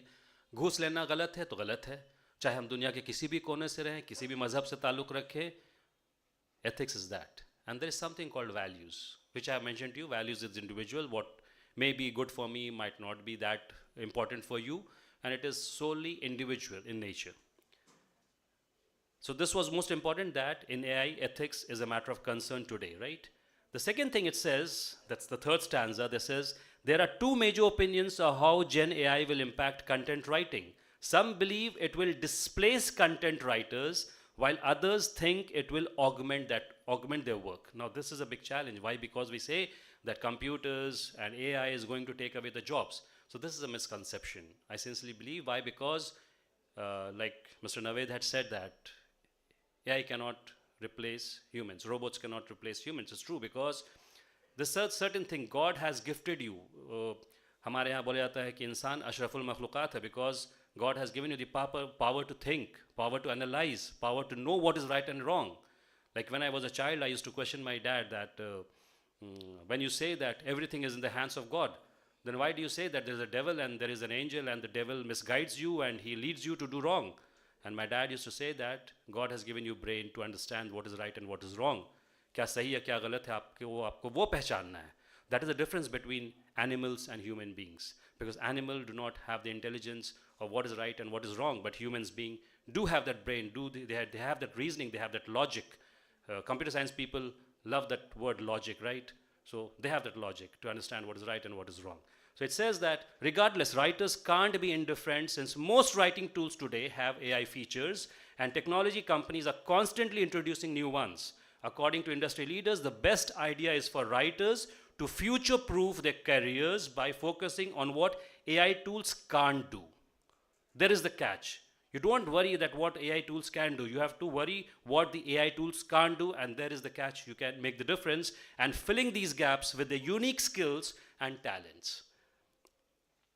So as I mentioned, again, this whole thing is there, and you can have a look at it. And now, what is generative AI? I hope I have answered that earlier, so I'll skip, because I'm always there for you, but it's better that we hear the expert. So from what we say in English, from the horse's mouth, and that will be much better. Now, will AI replace content writers? This was the big question. So the pros of this article was that the ability to generate content and process vast amounts of data in split seconds. AI tools can create new product ideas, improve existing product designs, or create new business models. And additionally, these tools can improve content by detecting and correcting grammar, spelling, and other common errors. And the cons of this topic is that they lack the creativity and emotional understanding of human writers. This means that their output can often sound impersonal or robotic, lacking the nuanced tone and voice of human writing. AI writing tools can sometimes risk plagiarism, as they often use existing articles or data to create new content by copying or paraphrasing previously published articles by other writers. But I recollect this was an incident when I was in Tata's, so I had one of my colleague whose English was not that good, because he did not have the opportunity to go to any convent school, and rather I should say that he did not work upon his English. So what happened is, normally, that today morning you all are there on the WhatsApp, and a host of messages come. Good morning, and I wish you the world, I wish you a good life, and may this day be very good for you, and it's a flurry of messages. So normally when I have also been added to those groups, and it's very difficult to keep on replying to those messages. And that's one of the reasons why I have not kept WhatsApp on my mobile, because the mobile gets jammed. So normally I'm very silent on those, but yes, sometimes we get some distressing news that one of the dear ones or one of the relatives of somebody has passed away, and it's a duty to at least stand by those people during these hours of grief. So normally I write, may the departed soul rest in peace. But we have become so manual, we have become so machine-like, that we do not want to type that. We forward that messages. किसने लिखा है कि भगवान उसकी आत्मा को शांति दे, हम उसको फॉरवर्ड कर देते, मेरे तरफ से भी शांति हो, right? So this is how we are shaping the world. So when I wrote that, may his soul rest in peace, peace is P-E-A-C. So somebody typed it, and we like to use that automated dictionary. So he wrote, may his soul rest in peace, P-I-E-C, माने उसके आत्मा के टुकड़े टुकड़े हो जाए. Now this was certain very embarrassing moment that एक आदमी दुखी है, उसके प्यारे चले गए और आप कह रहे हैं कि उसके आत्मा के टुकड़े टुकड़े हो जाए. So herein comes the human factor. Everything cannot be run through machines. You have to use your logic, you have to use your reasoning. And बच्चे आप जो Google University, WhatsApp University को ज़्यादा तरजीह देते हैं अपने गुरुओं से, अगर पीस और पीस का डिफरेंस नहीं समझेंगे, दूसरा डिफरेंस जो हम आप लोग से कहेंगे, प्रिंसिपल और प्रिंसिपल. मेरे पास बहुत सारे रिक्वेस्ट आते हैं, एप्लीकेशंस आते हैं, to the principal, PRINCIPLE. So I am not the law, okay, I am the principal. So अगर आप ये गूगल यूनिवर्सिटी यूज़ कीजिएगा, व्हाट्सएप यूनिवर्सिटी यूज़ कीजिएगा, तो बोलने की अगर इजाज़त हो तो टुकड़े टुकड़े हो जाइएगा, प्रिंसिपल को प्रिंसिपल बना दीजिएगा, प्रिंसिपल को प्रिंसिपल बना दीजिएगा. तो ये बहुत अहम होता है कि हम लोग मशीन पर डिपेंडेंट रहें, कंप्यूटर्स पर डिपेंडेंट रहें, but not to that extent so that we lose or we forget our identity. Now the same article talks about, now the question arose, what it says, will AI replace content writers? So it says that the top 5 skills human writers need to remain relevant in the AI era is fact checking, self-editing, research skills, prompt engineering and ethical sensitivity. ये 5 चीज़ है जो आपके machines, जो AI नहीं कर पाएगा. वहाँ पर आपका योगदान रहेगा. अगर आप इस पर ध्यान दीजिएगा तो जो कंटेंट राइटर्स हैं, जो रिसर्च राइटर्स हैं, उनको कभी ये ख़तरा महसूस नहीं होगा. So this is the gist of the articles. I had prepared, this is one thing very interesting. It says that as far as fact checking is concerned, a case in point was Google's factual error while launching its first standalone Gen AI tool, Bard. The demo highlighted that the James Webb Space Telescope, so that's the name of the telescope, that the James Webb Space Telescope, says took the first pictures of a planet outside our solar system when it's actually taken by the Very Large Telescope. तो ये information उसमें गलत दिया हुआ था Google Bard में. उसने बजाय VLT के James Webb Space Telescope लिखा था. And this error caused Alphabet, Google's parent company, to lose billions of dollars in market value. You're understanding, a small error of information fed into the system cost the company billions of dollars. So you can understand that while technology is a blessing, it has its own negative or lopsidedness. So the human oversight remains crucial for ensuring the accuracy and reliability of information. So ultimately, whatever the machine does, whatever the machine helps you or aids you, it's dependent on what you want it to do. Self-editing, again, I will not lose much of a time because you understand what self-editing is. Research skills, all you people are academicians, so no need to dwell on that. Research skills. Prompt engineering, which Dr. Chandana Kumari had mentioned, that what is the prompt you're using. So it says like, it gives an example of write an ad copy for a smartphone with cool features and a good quality. So the output is this smartphone has amazing features that you love. You can do so many things with it and it's really high quality. Get the smartphone and you'll be amazed. That's the output. But slightly, if you change the prompt, like write an ad copy for a smartphone with a 5G network, a high resolution camera, and a long battery life, and the result is startling different. It says that the Gibson F10 is the perfect smartphone for the modern world. Its 5G network gives you lightning fast connectivity, so you can stream videos and browse the web without interruption. And it's high resolution, it goes on, blah, blah, blah, okay? So what I meant to say is, what inputs you're giving into the system, your output depends on that. Then it talks about ethical sensitivity. I've already dwelled upon that and no need to talk much on it. Then summarizing, it's about the same thing what it says. I'll skip. Now top AI tools, that the writing and editing, that is excluding Grammarly. So which is the most rampant AI tools which is used for writing? Now, it's a tragedy, you know, that I know one such student who has got excellent command over English. Believe me, I know that person. But technology has crippled these students to such an extent that the student is not realizing his strength, that okay, he has got a command over the English language. Whatever he wants to do the assignment, chat GPT में डाल दो, AI tools में डाल दो, वहाँ से निकल के आ रहा है. And when I try to justify to that student that look what you are trying to do, you are just putting rust to your qualities, he said no, I use the excellent AI tool that is not having this problem. What is this excellent AI tool? I'm sure that sir will address this question. Sir, please try to address this, because my students are far more intelligent than me. They are of new technology and they try to justify what they feel. So this is a big challenge for we, the academic fraternity, as well as we as parents. It's a big challenge to convince the students and convince our children, because children try to convince the parents these days. It's far more difficult for them, right? So it says that simplified AI is being used by 26% of the people, zero GPT 13%. As I said, I'll share it with you and you can have a look at it. The most common AI tools used in the classroom. Now this is very interesting, no? In classroom, what AI tools, my faculty should also note this. So AI-powered educational games, 51% of the people use AI-powered educational games, okay? चलिए भाई educational game है तो उसी को खेल लीजिए, कम से कम वो कॉल ऑफ ड्यूटी नहीं है ना कि बंदूक उठा के ढाएं ढाएं मारा उसको एंड देन वी रिजॉइस इतना को मारा. And you know some people said that no I have to log in every day because points मिलेगा, है ना. अगर एक दिन लॉग नहीं करेंगे, नमाज छूट जाए, खाना छूट जाए, ये नहीं छूटना चाहिए, because you have to accumulate the points. I will be lagging behind, right. So adaptive learning platforms 43%, automated grading and feedback systems 41%, chatbots for student support 35%, intelligent tutoring systems 29%, others 5%, and no AI based tools in particular 6%, and not sure 3%. Right. Now, teacher characteristic. Now, this is also very important. Teacher characteristic, that percentage of teachers using AI users. So, teachers with more than 10 years of experience, okay, 21% of the teachers who have got more than 10 years of experience use AI, okay. And teachers,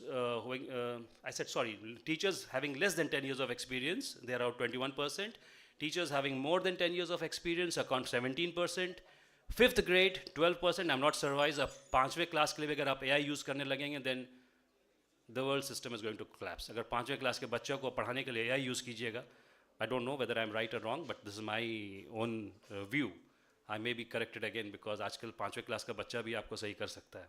Then 6th and 8th grade 23%, 9th to 12th grade 23%, elementary 11%, ELA social studies 27%. Now this perplexes me why the social studies group uses 27%, STEM 19%, and others 18%.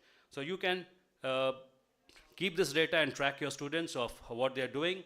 Now this question comes about the difference between artificial intelligence and human intelligence. I think so. I've said enough for you to dwell on this.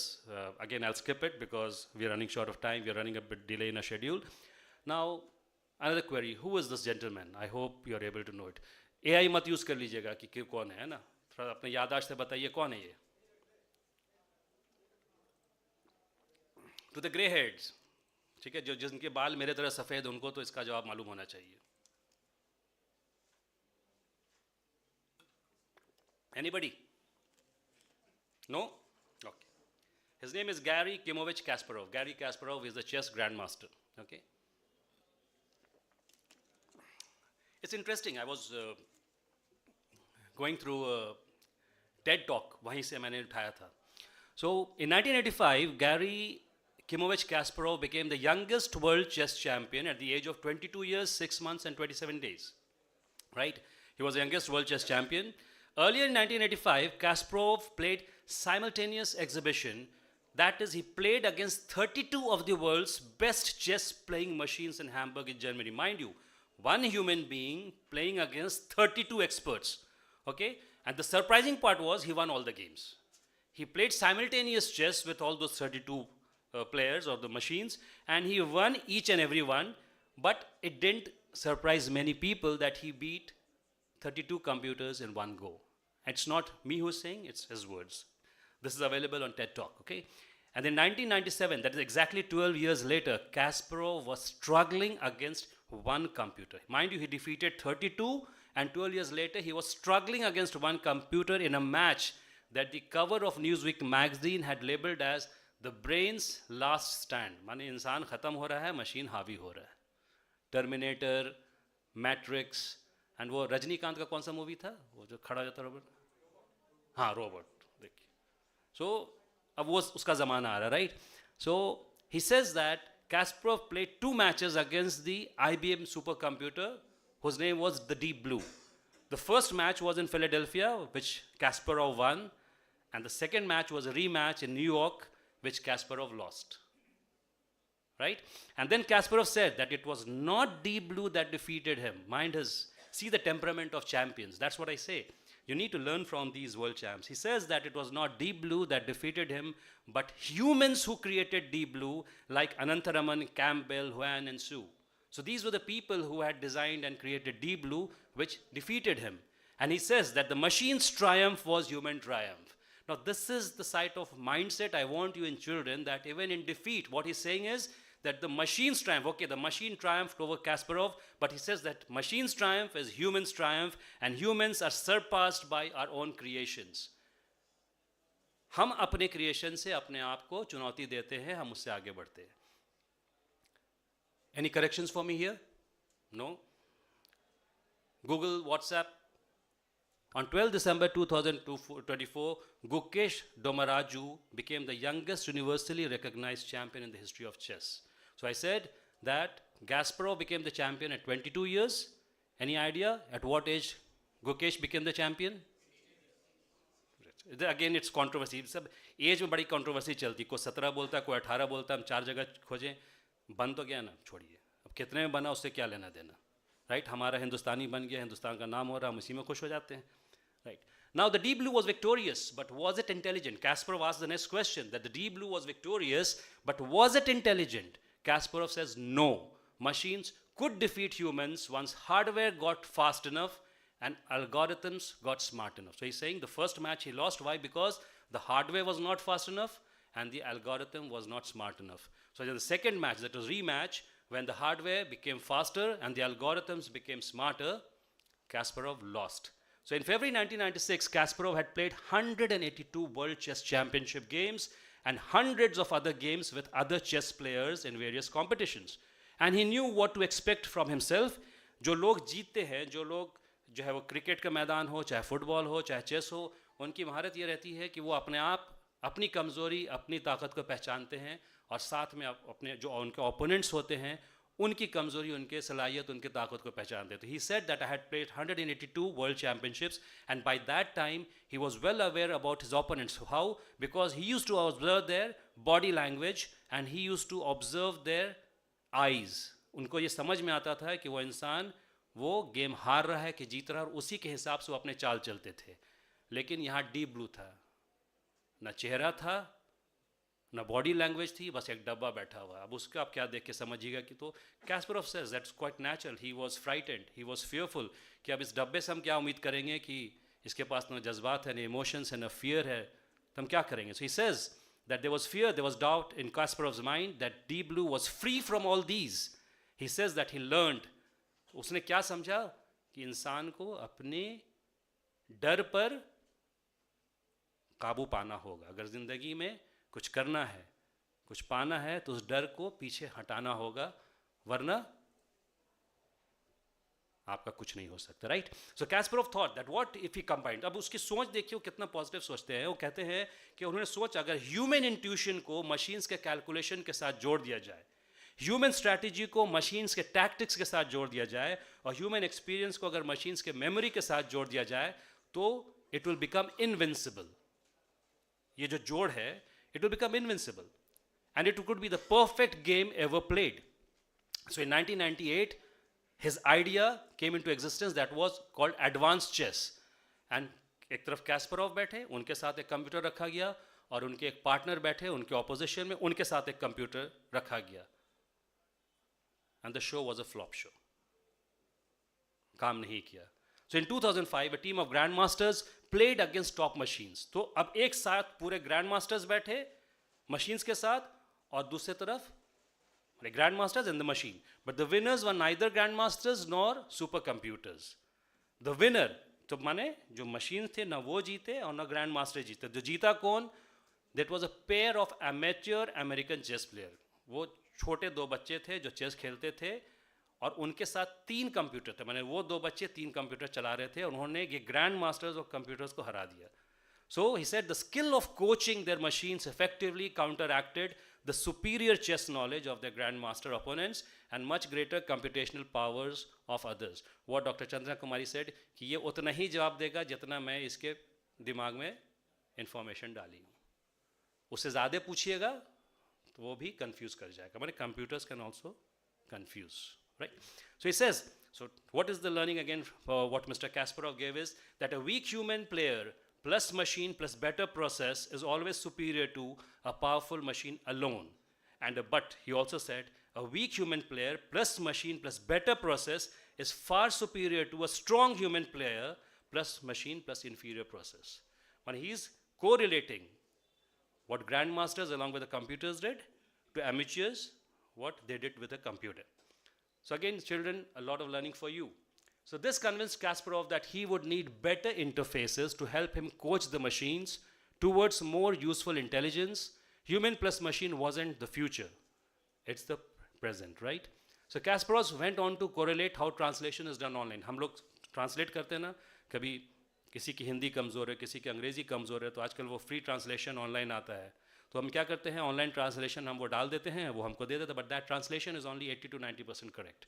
And what we do is, फिर हम उसमें अपना दिमाग लगाते हैं कि जो 80% 90% जो हमको चीज़ मिल रही, इसको हम कैसे फिर फर्दर उसको इम्प्रूव करें. एंड दैट, और जो हम इम्प्रूव करते हैं उससे मशीन फिर सीख लेता है, उससे वो मशीन फिर वो चूज़ कर लेता है, पिकअप कर लेता है और आपको अगले बार उससे बेटर रिजल्ट देता है. So however where human lives are involved, लेकिन अगर हम बोलेंगे कि 80 to 90% एक्यूरेसी ड्रिवन कार है, एयर ड्रिवन कार है जिसकी एक्यूरेसी 80 to 90% है, उसमें अपने बच्चे को स्कूल भेज दीजिए, तब क्या बोलेगा, दिमाग खराब हुआ है. 99% में भी आप नहीं भेजिएगा, आप बोलेगा 100% accuracy. That's the level of professionalism, that's the level of accuracy what we want. So earlier machines replaced farm animals and laborers. तो पहले जो खेत पर जो लोग लेबर काम करते थे और गाय बैल काम करते थे, उनको मशीन ने रिप्लेस किया. Now machines are coming after people with college degrees. अब जो लोग कॉलेज से पढ़ के जा रहे हैं, मशीन उनकी भी नौकरी खाने के लिए आ रही है. आप अगर टाटा मोटर्स के प्लांट पुणे में जाइएगा, जहाँ पे इंडिका कार्स बनती है, वहाँ आदमी आपको दिखेगा नहीं. वो रोबोट आर्म्स है, वो आते हैं, वो नट बोल्ट टाइट करते हैं, वेल्डिंग करते हैं, और आपकी गाड़ी डिफेक्ट फ्री गाड़ी तैयार होती है आपकी, right? So every profession is now feeling the pressure. Kasparov says that every profession is now feeling the pressure.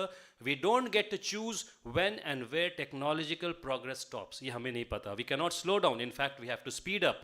Our technology excels at removing difficulties and uncertainties from our lives, and so we must seek out more difficult, ever more uncertain challenges. So he says, machines have calculations, we have understandings. Machines have calculations, human beings have understandings. Machines have instructions, we have a purpose. Machines have objectivity, and we have passion. So he says we should not worry about what our machines can do today. हमको इसकी चिंता नहीं करना चाहिए कि हमारी machines आज क्या कर सकती है. हमको इस बात की चिंता करना चाहिए कि हमारी मशीन क्या नहीं कर सकती है, और हमको उस पर काम करना है. अगर उस पर आप तवज्जो दीजिएगा तो जीत आपकी रहेगी, right? So he says our humanity is not defined by any skill like swinging a hammer or even playing chess. There's one thing only humans can do that machines can't do, and is that we can dream.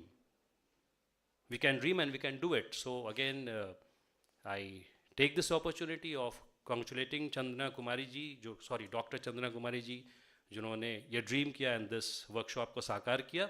And I just hope that this is a start, this is the tip of the iceberg, and you people will continue and more such sessions will be carried out. So let us dream big now.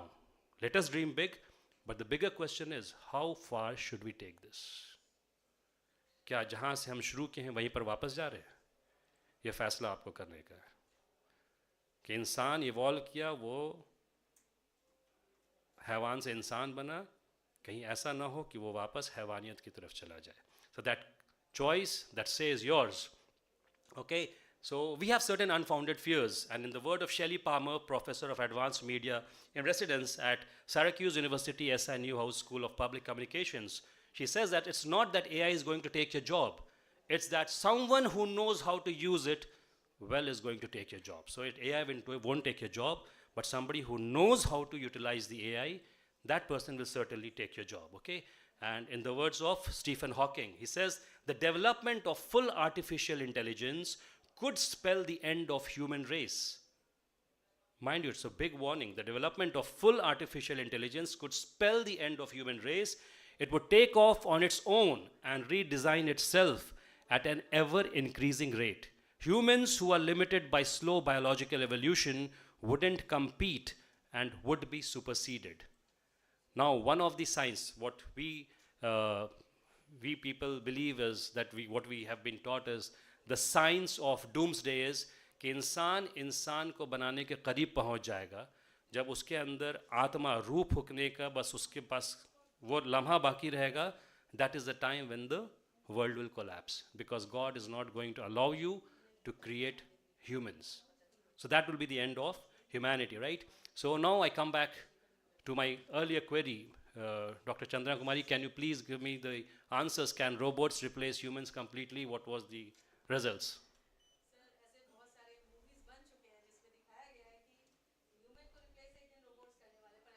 नहीं, answer क्या आया आपके पास? Voting जो आपने करवाया तो उसमें क्या आया है?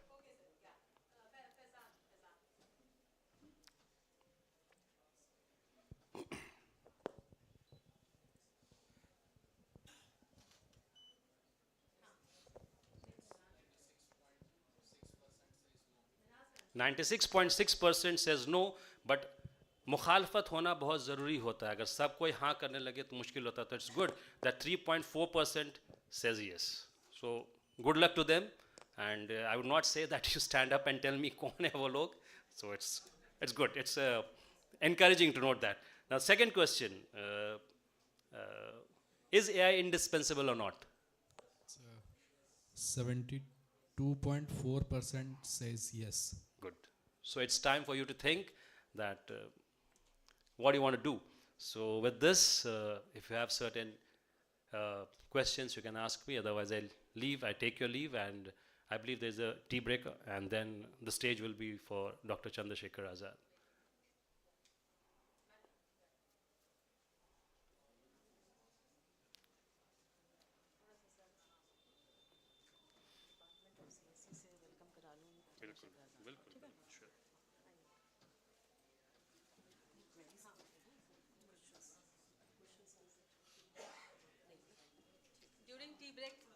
Yeah, if you want to ask any questions off the line, off the gathering, you're most welcome. I'm not AI, but I'll try to answer your queries and questions. Okay, otherwise, we have the computer science department. I'll take their help in answering your queries. Thank you so much, and God bless you.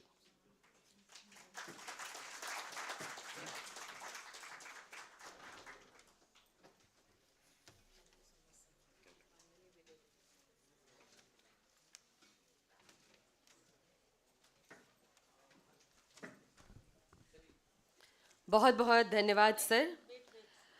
आपने विभिन्न उदाहरणों के माध्यम से यह बताया कि कृत्रिम ज्ञान इस दुनिया को वास्तविक रूप में प्रभावित कर रहा है.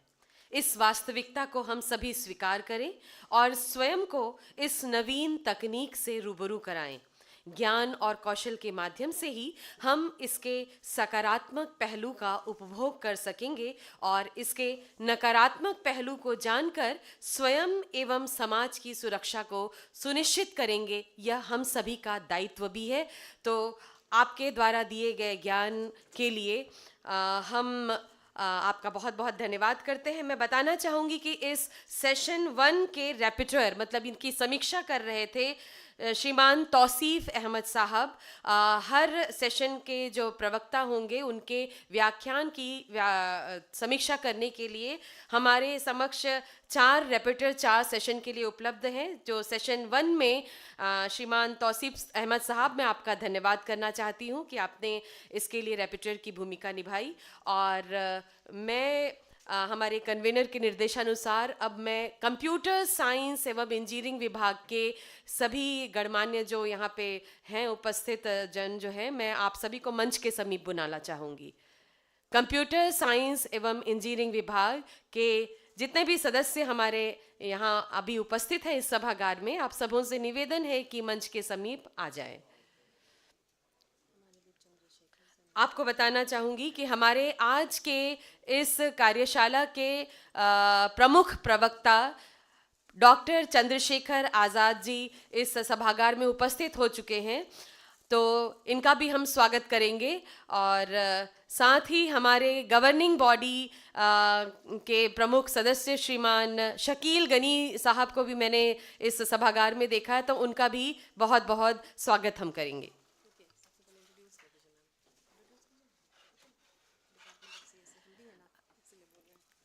मैं आप सबों को कंप्यूटर साइंस एवं इंजीनियरिंग विभाग के इन सभी सदस्यों से रूबरू कराना चाहूँगी, क्योंकि इस कार्यशाला को मूर्त रूप प्रदान करने में इन सभी का बहुत बड़ा योगदान है। सबसे पहले आप सबों से विनती है कि ताली बजाकर इन सभी का स्वागत करें। इस कार्यशाला की कन्वेनर डॉक्टर चन्ना कुमारी शर्मा जी, श्रीमान आतिफ गुलरेज, सैयद आतिफ गुलरेज साहब, श्रीमान शकील गालिब साहब, हमारे कंप्यूटर साइंस एवं इंजीनियरिंग विभाग के प्रमुख श्री मोहम्मद यासीन साहब, श्रीमान रिजवान साहब, श्रीमान काशिफ अहमद साहब और एजाज साहब, आप सभी की भूमिका इस कार्यशाला को मूर्त रूप लाने में बहुत अहम है। मैं चाहूँगी इसका विस्तार पूर्वक विवरण देंगी Channa Kumari ji. Thank you ma'am. मैं अपने डिपार्टमेंट के सहयोग से इस प्रोग्राम को एग्जीक्यूट कर पाई हूँ, इनके लिए मैं तहे दिल से इनका धन्यवाद करती हूँ। और मैं गुजारिश करूँगी अपनी टीम से कि वो डॉक्टर चंद्रशेखर आज़ाद को वेलकम करें। Sir please.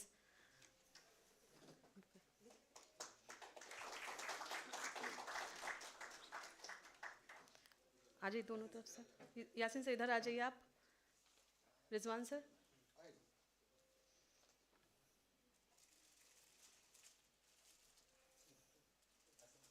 Photo photo Atif sir.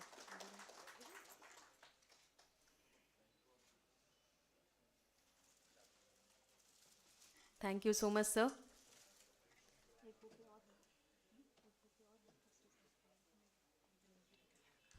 Thank you so much. आपका बहुत बहुत स्वागत है सर।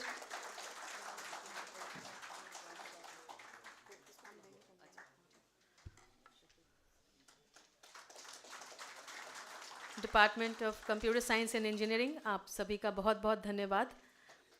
डॉक्टर चंद्रशेखर सर, आप यहाँ आए, please kindly please take your seat sir.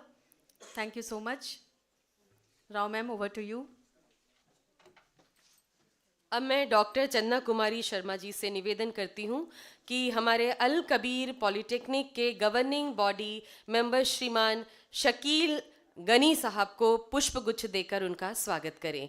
श्रीमान शकील गनी साहब, गवर्निंग बॉडी मेंबर अल कबीर पॉलिटेक्निक।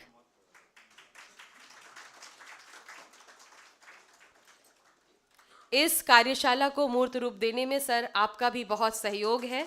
आप पिछले 2 दिनों से इस कार्यशाला को मूर्त रूप देने के लिए हम सभी को दिशा निर्देश दे रहे हैं और कल दिन भर ये इस संस्थान में उपस्थित थे ताकि ये कार्यशाला सही ढंग से आयोजित हो सके।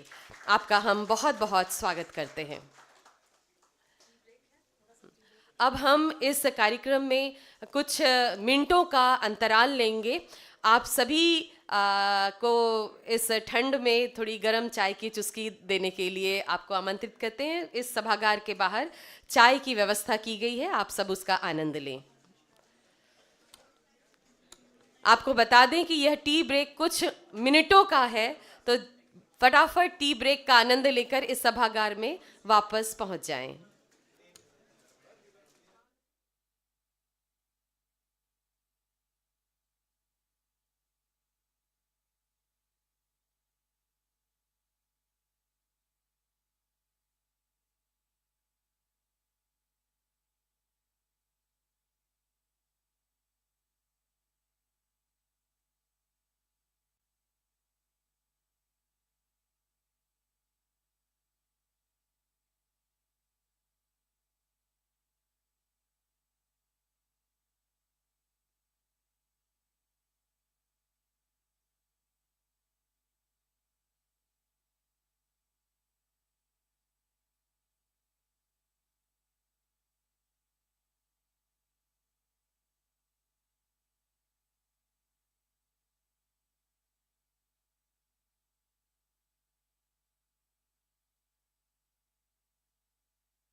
हेलो, एक बार फिर आज की इस कार्यशाला में मैं सभी आगंतुकों का स्वागत करती हूँ। जैसा कि हम जानते हैं, अल कबीर पॉलिटेक्निक के साथ साथ इस कार्यशाला में शहर और राज्य के कई संस्थानों के प्रतिभागी ऑनलाइन और ऑफलाइन दोनों ही माध्यम से जुड़े हुए हैं।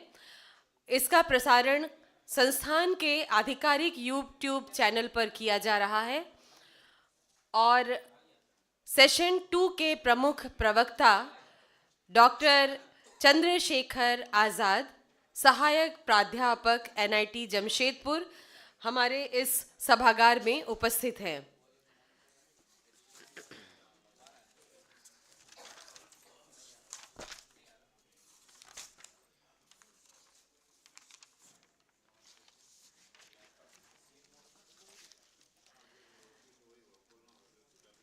हम सेशन 2 का शुभारंभ करते हैं और आमंत्रित करते हैं हमारे प्रमुख प्रवक्ता श्रीमान चंद्रशेखर आज़ाद जी को। मैं महनाज आफरीन से निवेदन करती हूं कि आप उनका प्रोफाइल पढ़कर हम सभी को सुनाएं।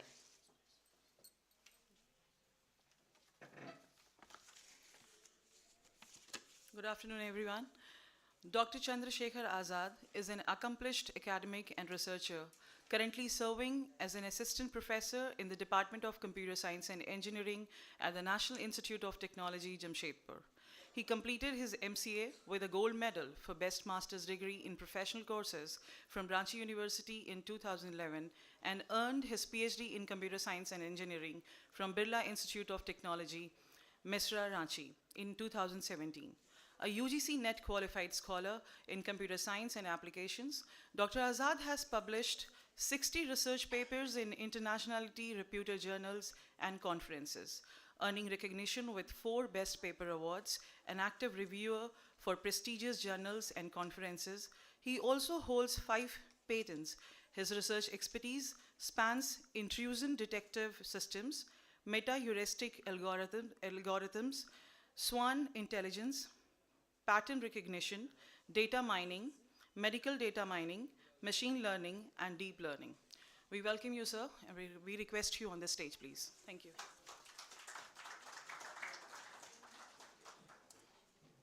Thank you, ma'am, for introduction.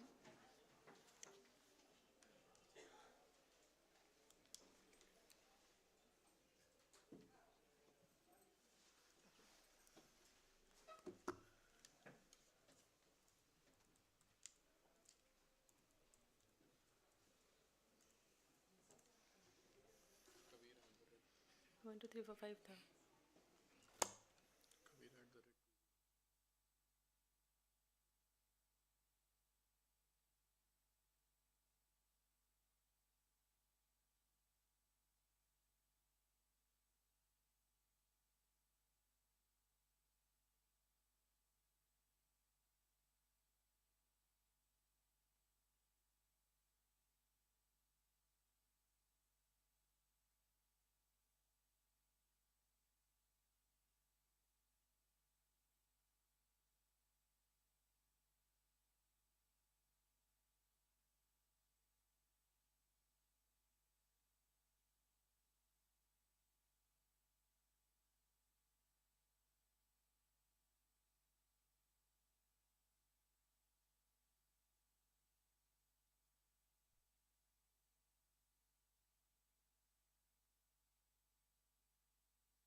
Good morning, respected principal sir, faculty members of this institute, participants, and dignitaries.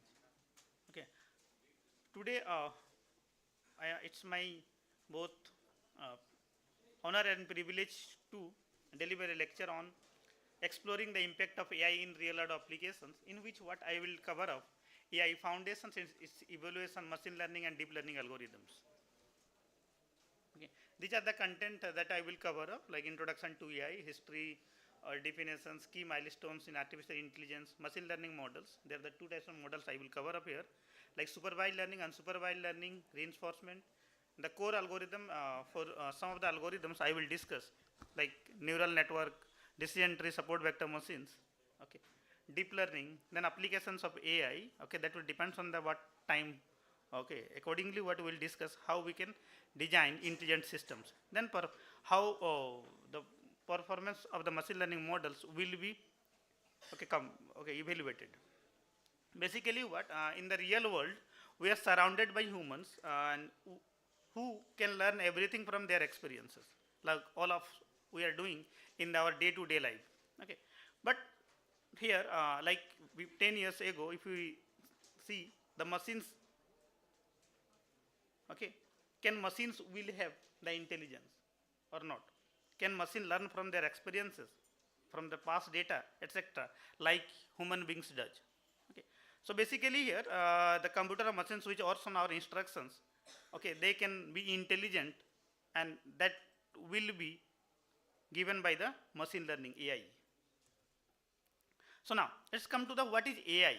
AI is the branch of computer science that focuses on creating machines and softwares that can perform tasks that typically requires human intelligence. Nowadays what all of us are using such kinds of systems in our day-to-day life, okay, which have some kinds of intelligence. Like whenever we are uploading some image on social media, you people have seen that automatically what that particular systems is tagging persons whoever is there in that particular pictures. Okay, so that is based on what the intelligence incorporated in that particular software. Like whenever you are uploading some image, automatically their sharpness, brightness, etc. are adjusted in the systems based on which, because what that have the intelligence. We have seen that in the email box already emails are classified into the different categories like spam and not spam. Okay, so such kinds of applications include that requires human intelligence. Okay, these tasks include what? Reasoning, learning from the experiences, problem solving, perception, understanding of natural languages. Now suppose that like we are using the ChatGPT, Bard, Gemini, etc. In all systems the backbone is artificial intelligence. Okay, so this is about AI are of two types here, like narrow AI and general AI. Narrow AI, that is also termed as weak AI, and this type of AI is specialized in performing specific tasks, such as like voice assistant. Okay, like Siri, Alexa, Google Assistants they are doing. Okay, others like recommendation systems like Netflix. Okay, that is recommending series and movies, etc. YouTube also recommending some videos, etc. Okay, suppose that if you are the students and if you are searching some video on a particular topic, then the next time what that system will going to, YouTube will going to recommend you the videos related to the domain whatsoever you are searching. Okay, suppose that you have searched something in the internet, okay, then sometimes whenever you are going to visit to the YouTube, you will get videos related to that particular search terms whatsoever you have browsed. Okay. General AI, this type of AI which remains largely theoretical and that is right now not matured, would be capable of what? Performing any intellectual task that a human can do. Okay, so basically general AI or strong AI that right now that is does not exist and it remain a theoretical concept, but this is our target to develop strong AI based systems that will have human like intelligence. Okay, so basically AI is about what? Think like human being, act like human being, and reason like human being. That's all about the strong AI. So think like human being means the ability of AI to process information, learn from it, and conclude from it. Okay, so here just it is like the human think by processing information and making sense of it, and it simulates through the algorithm and neural network that comes to human being naturally. Act like human beings means AI system interact with the environment like human being does in a way similar to so the people behaves. Okay, here like robotics process or automation used in the customer services, it is performing what? Repetitive tasks like answering queries, okay, like chatbots are doing. Like human perform physical and mental tasks, AI system repeat actions like conversations or physical movement. Okay, reason like human being, like whatsoever the decisions the systems will, okay, take, that should have some reasoning about that. Okay, that should be from the some rules and, okay, logic, some, okay, hypothesis, etc. Okay, so the system development should be that reason like human being here. Like nowadays what one concept is came, that is explainable AI. Okay, that is frequently used in like medical based system or intelligent medical system. Here whenever you are predicting something, the system will also give the explanation about that, why he or she has predicting that particular, why system is predicting that the something. So explanation is also given. So AI system must reason and make decision based on available data similar to the human thinking. Okay, so these things can be what equipped with deep learning model used in the medical diagnosis. Like the one such application is Mycin, that was earlier developed for the bacterial infections detection. Okay, so reasoning involves what? Evaluating the data, drawing conclusion from that particular, and predicting outcome, like how human use past experiences to make, okay, informed decisions.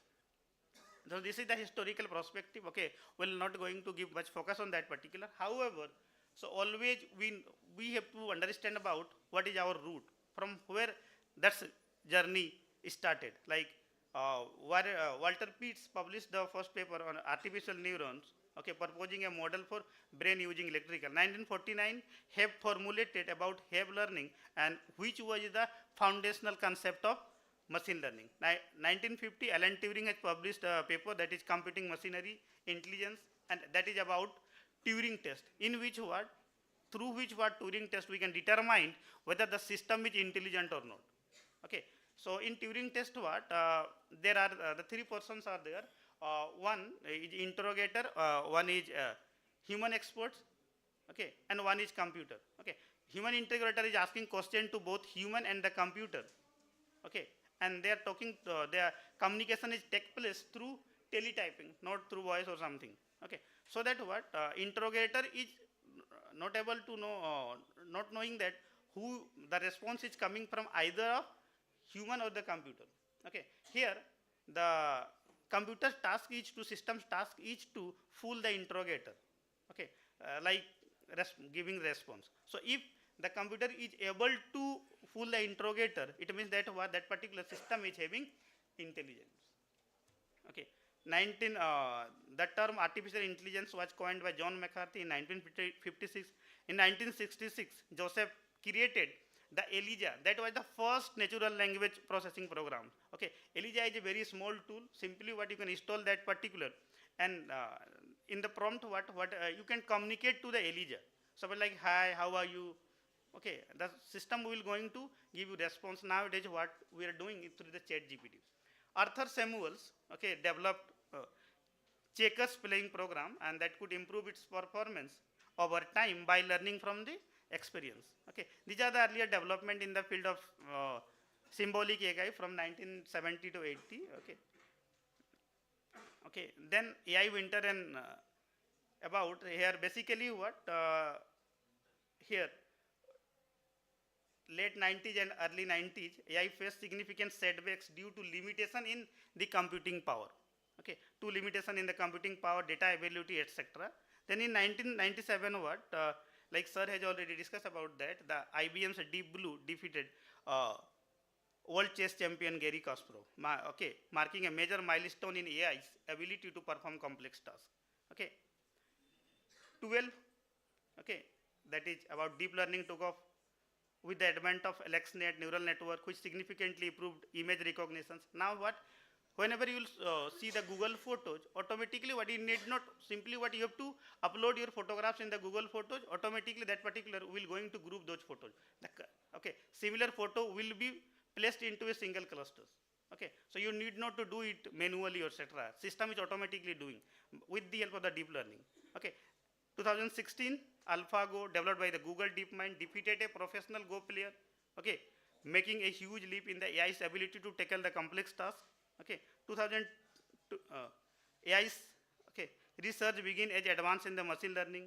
Okay, access to large data sets and more powerful computer infrastructure has accelerating that particular program. Okay, now 20 GPT, okay, OpenAI generative pre-trained transformers are developed. Okay, for the language generation. Okay, through we can generate human-like text like that is used in the chat GPT. 21 DALA has been proposed, generating images from the text prompt. Simply what in the DALA you have to go to the prompt of that particular and enter your description. Automatically what that particular will going to generate you the image related to that. ChatGPT gained widespread attention in 23. Now what in 24 AI provided advancement are transforming multiple industries including healthcare, AI-assisted diagnosis systems. So these are some milestones from the beginning to till date. Some of I included here. Now, then what is machine learning? Okay, machine learning is said as a subset of AI that is mainly concerned with allow a computer to learn from the data and the past experiences on their own. Okay, what the important point is here, computer learn from the data, past experiences on their own, okay, without human interventions. Here, the learning comes without being explicitly programmed. Likewise, what those who have studied programming, okay, here that we need to define the rules, like if this, then this, okay, if etc. If then rules we define accordingly, what that particular is predicting something. But in the machine learning based system, what we have to provide the data only, the system automatically find out the hidden patterns in that particular data, and further whatever the patterns found in the uploaded data, further that particular will be used for the purposes of prediction. Okay, so that here the machine learning introduced by the Arthur Samuel in 1959, and machine learning teaches. This is the technique, tools or methods whatsoever you can say that what teaches computers to do what comes naturally to human and animals from the experiences. So this is equipping the machines to the task that comes to human beings naturally. Okay, so basically what obviously what also like all of us, the more the informations we will have, more accurately we can do some tasks. Like in the examinations, if we will have studied about the topic, okay, well, then definitely what we can write better. If I will not study, then definitely I will not be able to write in the examination properly. So machine learning what teaches computer whatsoever that comes to the human beings naturally, that will be based on the what simple historical data. Okay, that is here termed as a training data. Okay, so mathematical model here helps in the making predictions without being explicitly programmed, and based on that what we can construct the model that uses algorithm and that learn from historical data. So here the more data will provide to the system, higher the performance. Okay, more data will provide, then the performance of the system will be higher. Okay, if you will remember that when like Facebook using the tagging systems, earlier what we do it manually. Okay, sometimes what a photo is someone X person, but it is showing the Y person. So we are correcting that particular, no, this is not X, this is Y. So we are helping that particular. Okay, but right now what the systems are intelligent enough, now okay, automatically that is okay tagging the person's name. Okay, so basically what in the last slide what I said that the more we'll provide the information, the higher will be the performance. Okay, if you don't know how to use that particular, then definitely what will not able to solve the problem. So it does not matter how many resources you have, and if you don't know how to use them, it will never be enough. So important task is what? You have to understand that how to use that particular. Then anything you can do that. Okay. So basically what, that is what about, I'm talking about the continuous improvement. Okay. If you are doing nothing, if you are not acquiring the knowledge about the technology, then definitely you will, okay, not improve yourself. Okay. Likewise, what you can see here, 1 to the power 365 is equal to 1 itself. But if you are making significant difference like 0.01, for all of us that is a very less quantity, 0.01 or 0.001 whatsoever you can say. But if you, okay, small changes, then you can see that that is 37.7. Okay. So that is about the small effort, and that is the, okay, how much of changing you are doing into that particular, you are incorporating some valuable information in the systems. That is what contributing a lot in the output. Okay. Now, so here one question arises that like this is also for developing a system which have the intelligence. Okay, we need to do the programming. Okay, earlier also what, like C, C++, Java, Basic, etc. whatsoever languages are there, we are doing programming. So here question arises, how machine learning is different from the traditional programming? Definitely. One machine learning we are using for making intelligent system. Okay. Earlier what? The traditional programming we use for the purposes of solving general day-to-day programs, okay, problems. How it is different? So basically here, in the traditional programming, we write one program in which what we input data and we are getting the output. So here you can see the data we provided some animals into the program. The program is telling that whether that particular is a, okay, what kind of animal is it? Okay, so based on the data, like there definitely in the program there is a code like cats have tail, pony ears, tail and meow. Okay, dogs have tail, okay, etc. So these kinds of rules we encoded in the program. Based on that, what that particular animal is, okay, classified. But the situation is different in the machine learning based system. Here, what we have to provide? We have to provide input and output. What we have to provide? Input and output. So input is like set of, okay, animals. Here whatsoever I considered, and their output is like cat or dog. Okay. So basically what, like some thousands images of cats are there and 1,000 images of dogs are there. Okay. So the output is cat and dog. Okay. And we feed it into that particular system algorithm. Automatically what? System, that algorithm will going to find out the, okay, features of these two. Okay. Automatically it is generating the, like cats have these, if, okay, tail, okay, pointy ears, tail, and it is meow, dog's tails, okay, pointy snout, and oof. Then accordingly what that pattern is, okay, by the algorithm, generated by the algorithm. Further what? Those generated patterns we can use for the purposes of prediction. So basically in the machine learning based system, what? It is generating a program, not output. Okay. As a output, what? It is generating a program, and further what? You can use that particular program to do predictions. Okay. Later on what? I will show you the some algorithms, how it is doing. Okay. So this is the some machine learning work, like define the objective, collect the data, prepare the data, select algorithm. Okay, okay. After selecting the data and deciding about the algorithm, you have to train the model on the data such that what model will be able to find out the interesting hidden pattern itself in the data. After that, what our model is trained now. Now, we obviously suppose that if you are developing that particular for any customers, then we'll deploy into the customers. Okay, but we'll not do it directly. First of all, what we'll check about that, what is the performance of that particular system. That's why what we need to test the model. Okay, testing the effectiveness of that particular model, performance evaluation is done, and if its accuracy is beyond the expectations, then only what we can deploy that particular. So after testing the model, what we're going to integrate the model, okay, for public usage.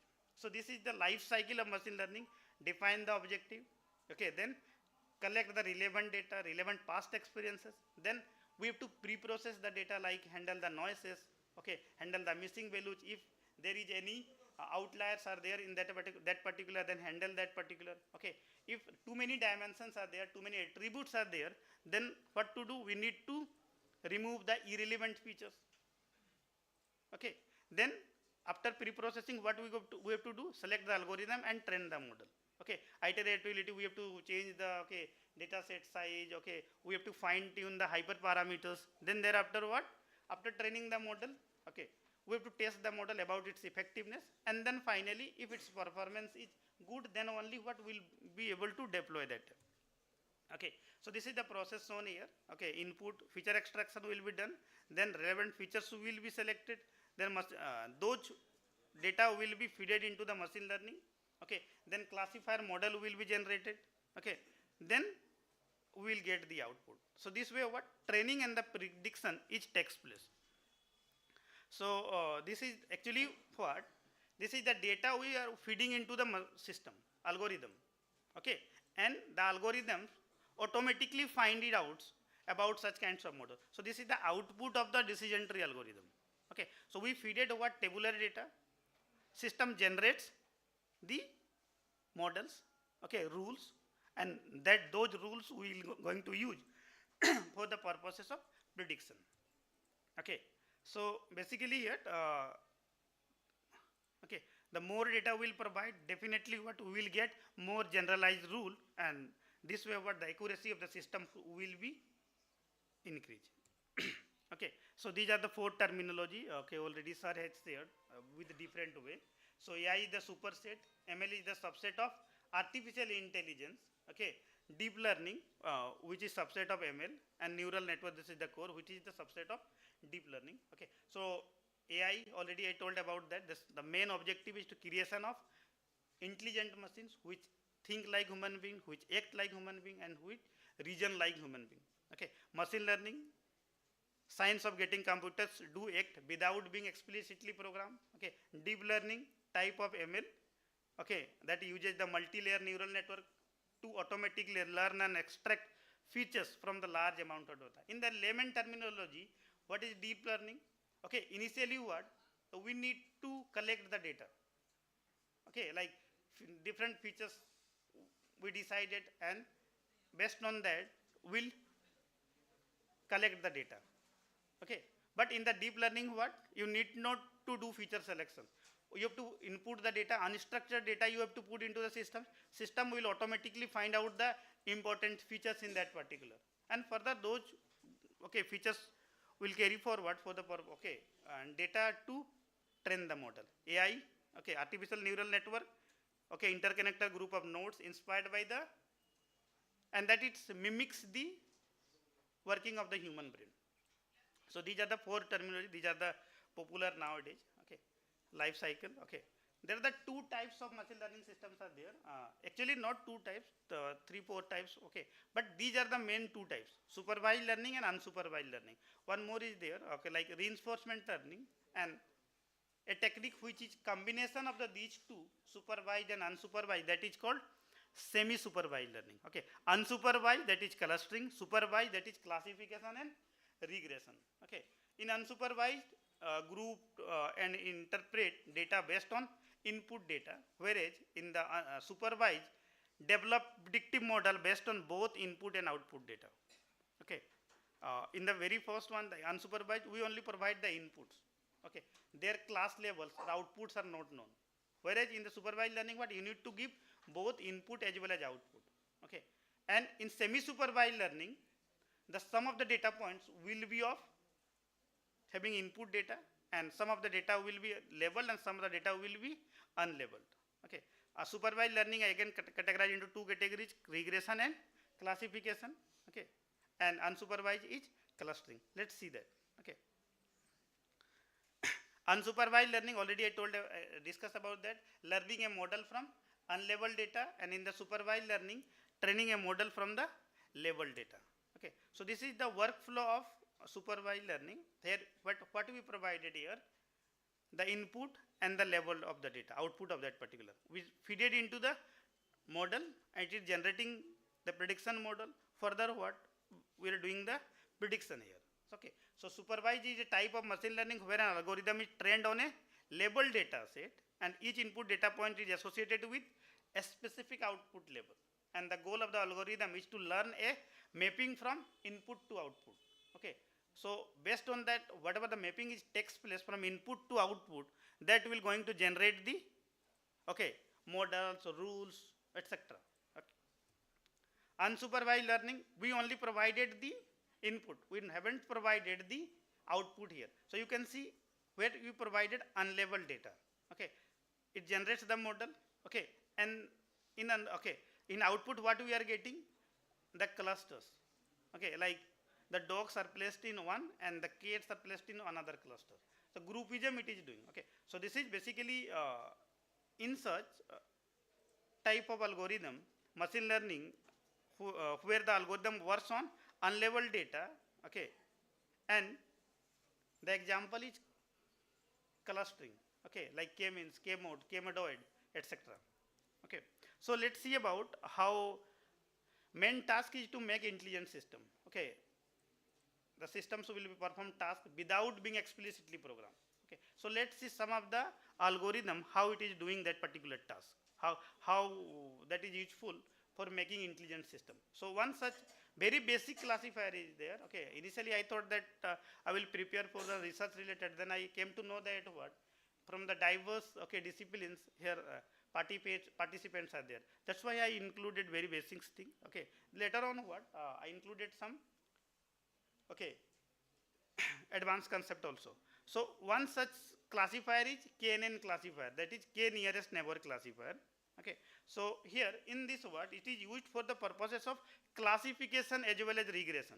So it predicts the class of the data point based on the majority class of its K nearest neighbor. Okay. This is instance based learning. It is uses the decision distance metrics such as like Euclidean distance, Manhattan distance, Minkowski distance, cosine similarity, sine similarity. So many types of distance measures are there. Like those students are there, they have studied about in coordinate geometry, that is Euclidean distance. Might be what they have not that time if you are going to ask them about that, what you use Euclidean distance. Now you will see that how effectively that particular is used for the purposes of prediction, that Euclidean distance of the coordinate geometry. Okay. Here the only parameter is used, that is k. Okay. That is the nearest neighbors, number of neighbors. Okay. So this is about the training data set. Here that particular data set having the 4 attributes: outlook, temperature, humidity and wind. Okay. And after doing normalization, that pre-processed data is generated. Here the right side you can see the algorithm prediction process is shown here. So given a new data point, the algorithm calculates the distance to all other points in the training data set. The k closest points are selected near to the new unseen point. Then thereafter what? The majority in the nearest neighbors will decide what will be the level of the new unseen data. So let's see that particular here. Here. So unseen data is given here. Okay. Outlook equal to sunny, temperature 85, humidity 85, windy is equal to false, and it is expecting that whether to play or not. Okay. That particular in the bottom you can see the trend model. Okay. That is predicting that if the outlook equal to sunny, temperature 85, humidity 85 and wind falls, then the player can play. Okay. So how it is predicted? You can see here the question mark is the unseen data. Here you can see question mark is unseen data, and how many nearest number I selected? 7. Okay. So first of all what? Unseen data 2 will going to calculate the distance. Okay. With the help of Euclidean distance or Minkowski distance. Okay. Cosine or whatsoever techniques you can apply. So here I considered k equal to 7. Okay. So made our circle inside that particular diameter. These 7 numbers of samples are there. So out of them, 3 belongs to no category and 4 belongs to yes category. So here majority is for yes category. So that particular unseen data is predicted as yes. Okay, so this way is taking place. So here the role of Euclidean distance is came. Okay, so such kinds of what algorithm we can use. Okay, like some applications you are developing. Okay, based on your longitude and latitude. Okay, you can determine which friend are in this area. You can determine like one friend which is closest to me. Based on if I calculate the distance between the user and the whoever there in their group. So now based on that what we predicted that particular by using the Euclidean distance. Now, so after that what the model will going to here one is model's performance. Here one column, this is the model's performance and this is the given problem. This is the output of the model and suppose that this is the output of known output. Already in the training data set, okay, we know the what is here you can see training data set and testing data set. Here for that output is also given.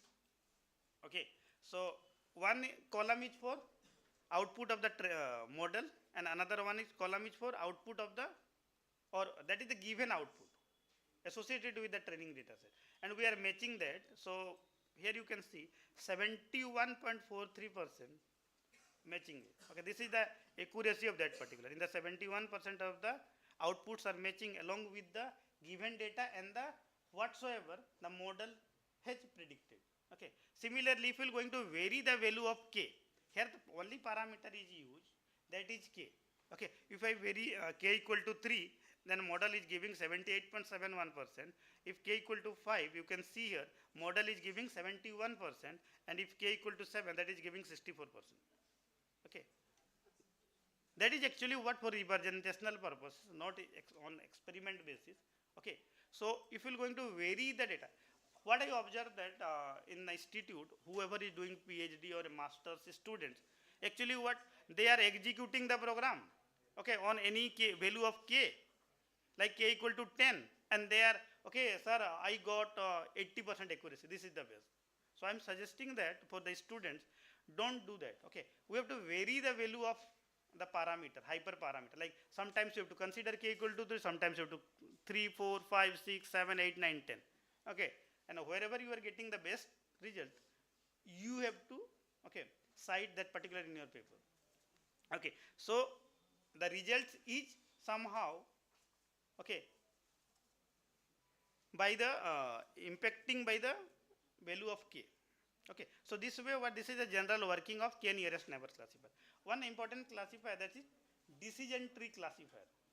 Okay, how we can train the model, how we can generate intelligent model with the help of the decision tree. Okay, so decision tree is a popular machine learning algorithm that makes predictions by recursively splitting the data based on features. Okay, we'll provide the tabular data. Okay, from the tabular data, in the layman terminology, what we can say that we provide the tabular data. Okay, this is a kind of supervised learning. Okay, so the data must have the output also. Okay, input and output. So we provided that input to the model, and model will going to generate one decision tree. Okay, and from that particular decision tree, what we can do, we can generate rules. Okay, and further those rules we can use for the purposes of prediction. So I will show you that how that decision tree is modeled by that particular algorithm. Okay, so in the decision tree there will be a root node, that is a splitting, branching and leaf node. Okay, so the splitting that can be done with the help of the different attribute selection measures like entropy, okay, Gini impurity, Gini index, okay, or gain ratio. So this is the data set given here that have the 4 attributes again, like outlook, temperature, humidity, wind, and the final one will be the target whether to play or not. Okay, data set is divided into 2, training set and testing set. Okay, whenever we will going to provide the unseen data to the model, that will going to predict the class level whether to play or not. Okay, here whenever we provided that input to the trained model, Okay, it is predicting that no. In previous one, what that particular was predicting that yes.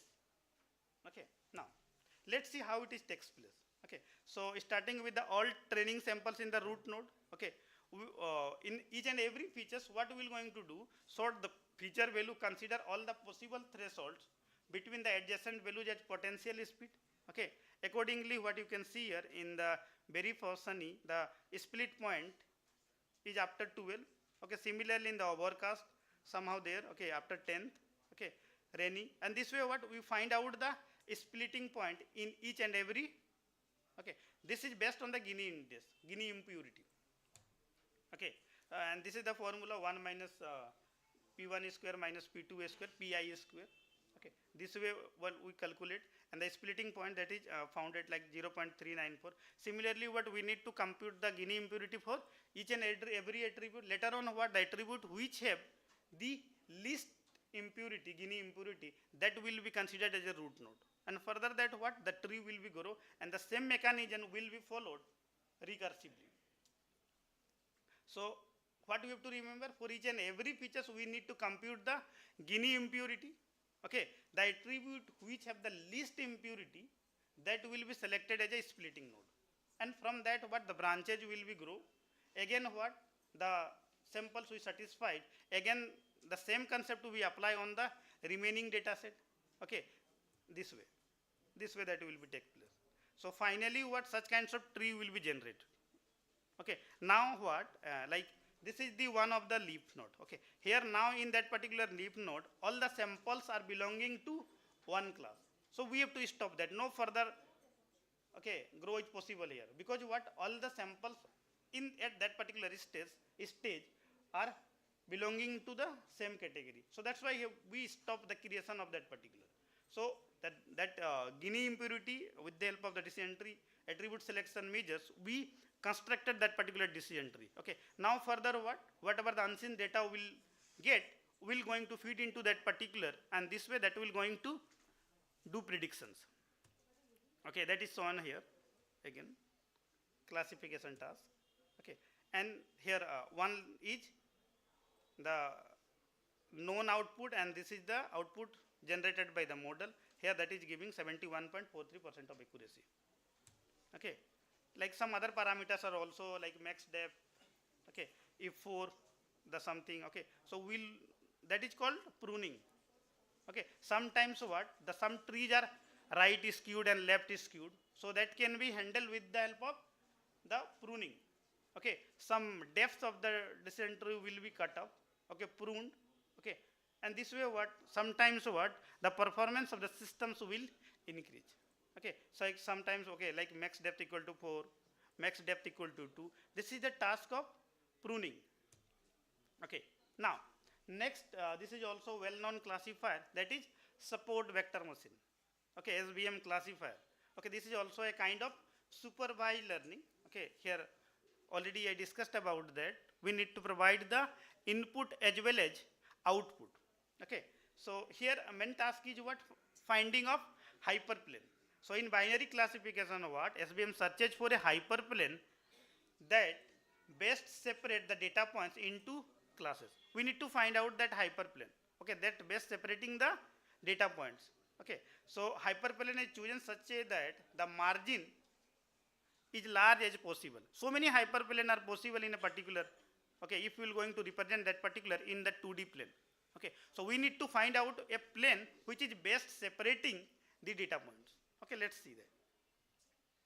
So these are the data set, training data set. Okay, that is having only two attribute. One is temperature, another one is humidity, and the last one is its class level output. Okay, so I plotted these data points in 2D plane, Euclidean plane. You can see here like blue circles belonging to class yes, and the orange circles belonging to class no. So here in the support vector machine we need to draw a hyperplane such that that plane separate the data points. Okay, so here test sets also we computed here. So main task is here finding the decision boundary. We have to find out the decision boundary in such a way that that best separate the data points of the different classes. So decision boundary in the SVM is a line that algorithm determine to best separate different classes of the data. So whenever we drawn, you can see one line or hyperplane, you can see here like 8 is misclassified. One side of the line, that is, this is misclassified. This is, okay. Here, left side of this is misclassified. Okay, so we have to find out a plane in such a way that what, like blue circles will be one side of the line and the orange circle must be one side, another side of the line. Okay, we need to find out that. Sometimes, okay, if we will be able to do that, or sometimes what, linearly separable is not possible. So what we will going to do with the help of the kernel function, we can do non-linear separability. Okay. Now, so this is, you can see here, not linearly separable. That's why what, the 7, okay, is misclassified. However, you can see linear separability. In linear separability, what, the data points of one category are placed one side of the line, hyperplane, and another side, another class. Okay.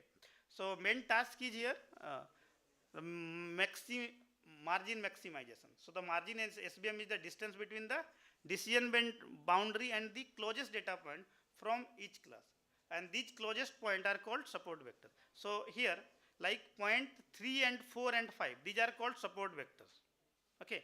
And distance between these two are called the margin. So margin will be, okay, this way that can be calculated. 2 by, okay, the features squares. Okay. So the SVMs aim to maximize this margin. As larger margin generally leads to better generalizations, and this ability to correctly classify new and unseen data point. So whatever the line showing here, we have to maximize that particular. So SVM would try to position the decision boundary to create the widest possible margin while still separating most yes and no instances. Okay. So there are the two types of margins are there. One is hard margin and soft margin. Hard margin, SVM requires the data to be perfectly separable, whereas in the soft margin that allow some misclassification to achieve a more flexible decision boundary. Okay. So here that is the, okay, soft margin. Okay, in the previous slide already I shown about the soft margin, hard margin. Okay, so basically what, that distance calculation will be take wx plus b upon, okay, w, and where w is the weight vector perpendicular to the hyperplane and b is the bias term, okay, and w is the Euclidean norm of w. Okay, so this way what we can see which points are closest to the hyperplane without drawing it. Okay, this way what you can see that support vectors, and these are not, 7 and 6 are not support vector because what, they are not, okay, in the hyperplane. So we have to find out the support vector. Now select variable. Okay, so select variables are introduced in soft margin so SVM to quantify the degree of misclassification on margin. So that can be here calculated. Okay, so here whenever the soft margin is equal to 0, it means that what, correctly classified. Whenever the soft margin is greater than 0, it means that what, that is misclassified. Okay, that is shown here. Okay, so here you can see here point 1 is misclassified. Okay, so that is I calculated here the point number 1. So that's select value is 4. So that's that is misclassified. Okay, remaining are okay. Okay, this way.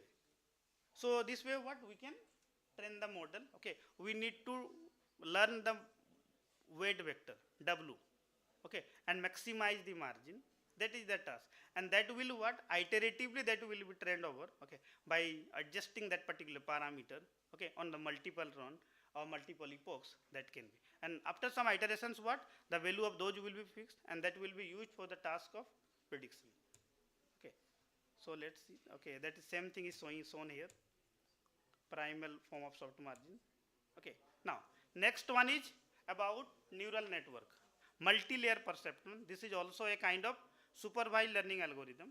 Okay, MLP is a type of neural network that uses layers of connected nodes to learn patterns, and it gets its name from having multiple layers. Okay, typically an input, one or more hidden layers, and an output layer.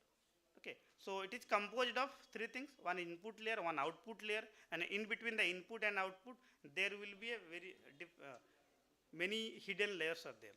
Okay, so each nodes connected to all the nodes from the previous one in the next layer. When the network learns, it adjusts the strength of each connection. The weight will be adjusted. Okay, then after final iterations, what those weights are used for the purposes of prediction. Okay, let's see. This is the data set that's having the two attributes, temperature and humidity, and the output is whether to play or not. Okay, so the basic foundation is basic building block is here neuron, and that is here termed as a node. In biology, that is neuron, and here that is termed as a node. So we begin with the basic structure of neural network, and this structure is composed of many units that are called nodes. So these are the nodes. Okay. So one layer is input layer. Okay, from where we can start, and it takes our raw data and the number of nodes here match how many features we have. So in which what we are giving the two input. That's why what in the input layers we kept two nodes. Okay, so it means that what the data set whatever putting, that will have only two attributes. Okay, hidden layers can have one or more hidden layers, only one input layer, one or more hidden layers, and we can choose how many nodes each one has, and often we use fewer nodes in each layer as we go deeper. Okay, so in that particular network, whatever shown in that particular diagram, these have two hidden layers, one hidden layer having the three nodes and one hidden layer having the two nodes. And then finally, output layer. So the last layer that, okay, we are keeping only the two hidden layers, one input layer and one output layer. Okay, so the last layer gives us our final answer, and this the number of nodes in our output layer depends on our task. Okay, suppose that we have binary classification problem, then the last layer will have only two nodes. Okay, if we have the multi-class classification, like our problem having 4 classes, then the last output layer have the 4 nodes. Okay, so this Neurotech has output layer with only one node because binary. Okay, whether yes or no. Okay, that's why. Now weights. This is the main important concept here. We need to train the weights. Okay, so these nets connect to each others using weights, a number that control how much each piece of information matter. So each connection between nodes has its own weight. This means we need lot of weights, and every node in one layer connects to every node in the next layer. Okay, might be what those who are listening that particular very first time, okay, they are not getting it. What is weights? तो मैं इसको अलग तरह से बताता हूँ. जैसे क्या होता है, कोई चीज़ हम लोग कोई अच्छा है या बुरा है पहले हम लोग को पता नहीं चलता है, लेकिन हम लोग क्या होता है कि मतलब वेट्स को आप यहाँ समझ सकते हैं धारणा. मतलब कोई चीज़ बताएंगे नहीं, और किसी ने मुझे बोला कि नहीं रसगुल्ला बहुत मीठा होता है, शायद मुझे पहला बार में मेरा बेटा को 2 साल का है तो उसको नहीं समझ, 1.5 साल का है तो उसको नहीं पता होगा, वो 1 बार खाएगा 2 बार खाएगा, धीरे धीरे उसको बोलेगा ना अरे नहीं इस टाइप का जो ऑब्जेक्ट दिखता है वाइट कलर का ना ये बहुत स्वीट होता है. तो वो जो आइटरेटिव प्रोसेस से, जैसे छोटा बच्चा को आप अगर फायर के पास लेके जाएंगे तो very first time 1 year 2 year वो टच कर लेगा, 2 बार ले जाएंगे शायद आप वो भी टच कर लेगा, 3rd टाइम से ऑनवर्ड्स आप लेके जाएंगे, आप खींच के ले जाओ देखना आप वो पीछे क्यों खींचेगा, वो मतलब उसको समझ में आता है, मतलब उसका वो वेट एडजस्ट हो गया है कि दिस इज ओके, वो फिट हो गया कि नहीं इस टाइप का उसमें फीलिंग होता है, मतलब दिस इज डेंजरस, मतलब तो वही W फाइंड करना है यहाँ पे. तो ये कनेक्शन है दोनों नोड्स के बीच का, ये W ही बताएगा कि सही प्रेडिक्शन हो रहा है कि नहीं, इसलिए वही ट्रेंड करते हैं. So the nodes connect to each other using weights, number that control how much each piece of information matters for that particular. Okay okay, तो वो धारणा वो है. कोई भी चीज़ अच्छा बुरा, जैसे होता है ना कि कोई पढ़ रहा है एग्जाम में, जिसका वो धारणा क्लियर हो गया कि तब वही लिख पाएगा, जिसका अगर वो क्लियर नहीं है आप कितनों समझा दोगे तो वो होता है लेटर सा डांसिंग ही होगा. ठीक है, तो वेट्स, और यहाँ हर एक नोड के साथ क्या होता है कि बायस एसोसिएट होता है. So along with the weights each node also has a bias, an extra number that helps it make better decision. Okay, so along with each node, some bias nodes are also okay given here, and this neural network has 6 bias values. Why 6 bias value? Because there are the 6 nodes are there. Okay, for each and every node there will be a bias term associated with that particular. Okay, so this is the entire neural network that have the 2 input and 1 output. Okay, in which what the consisting of 4 layers, 1 input, okay, that is having 2 nodes, 2 hidden layers, 3 nodes and 2 nodes layers, and 1 output layer that is having 1 node. Okay, so this way what we created a architecture that is 2 3 2 1. 2 input in the first hidden layer 3 nodes, second hidden layer 2 nodes, and in the output layer only 1 node. Okay, here that is a binary classification problem. That's why what only 1 node we included in the output layer. Okay, so actually what here, like it's a forward pass is shown here, through which what weights are optimized. Okay, so here weights are shown here. Okay, and iterative process, the weights are updated this way. Here one important term, that is activation function is used. Okay, every neurons will going to fire. Okay, if it's have the certain value. Okay, so each node takes weighted sum and run it through an activation to produce its output. Okay, so the activation function helps our network learn complicated pattern by introducing non-linear behavior. So in our hidden layers we use the ReLU function. Other activation functions are like sigmoid, 10H, okay, leaky ReLU, etc. Okay, so what is the function here? If value of the function is less than 0, then output will be 0. If function value is greater than 0, then that will be x. Okay, so here you can see here the weighted sum is 0.3, so that is greater than 0. So the same value will be okay used here. So this way what the neuron is activated. Okay, layer by layer computation will be do. Okay, here like in the first neuron, that is okay activation function 0.3, second neuron given output 0, third neuron that given output 0.4, and the bias will be added. Okay, again in the next layer, what next hidden layer, you can see the value of the output of the first neuron of the second hidden layer, that is 0.19, because what that is a okay positive value minus 0.6. So activation functions giving 0. It's because what if x is negative, then that will going to give us the 0. Okay, further that will be accommodated okay with the help of the bias term, and the weights are this way adjusted. Okay, output generation, finally here the sigmoid activation function is used to generate the output. So last layer creates our network's final answer, okay, whether yes or no. If okay, if it is greater than like 0.5, then yes. If less than 0.5, then no. This way what takes place. Okay, loss calculation will be takes place here with the help of that. Okay, here the loss calculation for that, what here we use binary cross entropy. Okay, if the loss is high, then what we'll going to okay adjust the weights in the previous phases. Okay, again we'll compute, and finally we'll again okay basically what that is known output, given output, and the output predicted by the model. Okay, by comparing these two we'll calculate the loss. If it is too high, then we'll going to adjust the parameter in the previous layers weights. Okay, and again we'll going to check the output and the model's predicted output. Okay, if it is again high, then we'll again iteratively okay in the subsequent iterations we'll going to update the weights. Okay, this way, this is the mathematical part that is shown here. Okay, in every layer. Then according to the loss calculations, what the weights are back propagation is takes place, and the weights are updated.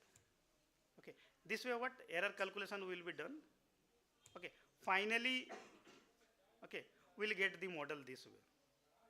Okay, this is the entire process: forward pass, weight calculation, then back propagation, and then weight update will take place, and after some iterations what we will get updated weight. Okay, further what those we can use to for the purposes of prediction. Okay, now model validation techniques. Okay, and time मुझे बता दीजिएगा थोड़ा सा madam, ठीक है. Model validation techniques. Okay, this is the also important thing here that generally the students missing those things. 5 to 7 minutes. ठीक है. So model validation is the process of testing how well machine learning model works with the data has not seen or used during the training. Okay, let's see those things. Okay, so these are the some of the model validation method. One is hold out method, another one is the cross validation method. Okay, hold out method, what the data set will be split into training and testing. Okay, further that particular also used to split the data set into training data set, validation data set and testing data set. In the cross validation, what you can use k-fold cross validation, okay, leave out method or random method. Okay, k-fold cross validation, time series splitting, or again k-folds are divided into like stratified k-fold, repeated k-fold and group k-fold. Okay, leave out p methods, leave one out method, shuffle splitting and stratified shuffle splitting. Okay, I will not discuss everything, but some of the methods I will discuss here. Okay, this is whole data set is there given here, you can see. Okay, training testing split. Okay, so 80% of the samples I kept in the training data set and 20% of the data in the testing data set.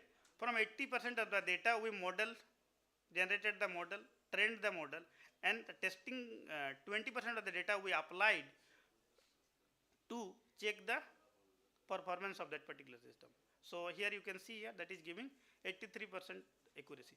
So actually what problem is, what we execute that on 80-20 split and we are expecting that whatever the model is generated, that is good. So please don't do, whoever will going to do task in such things. Sometimes what you have to test with the 80-20, 70-25, 75-25, 70-30, 60-40, 80-20, etc.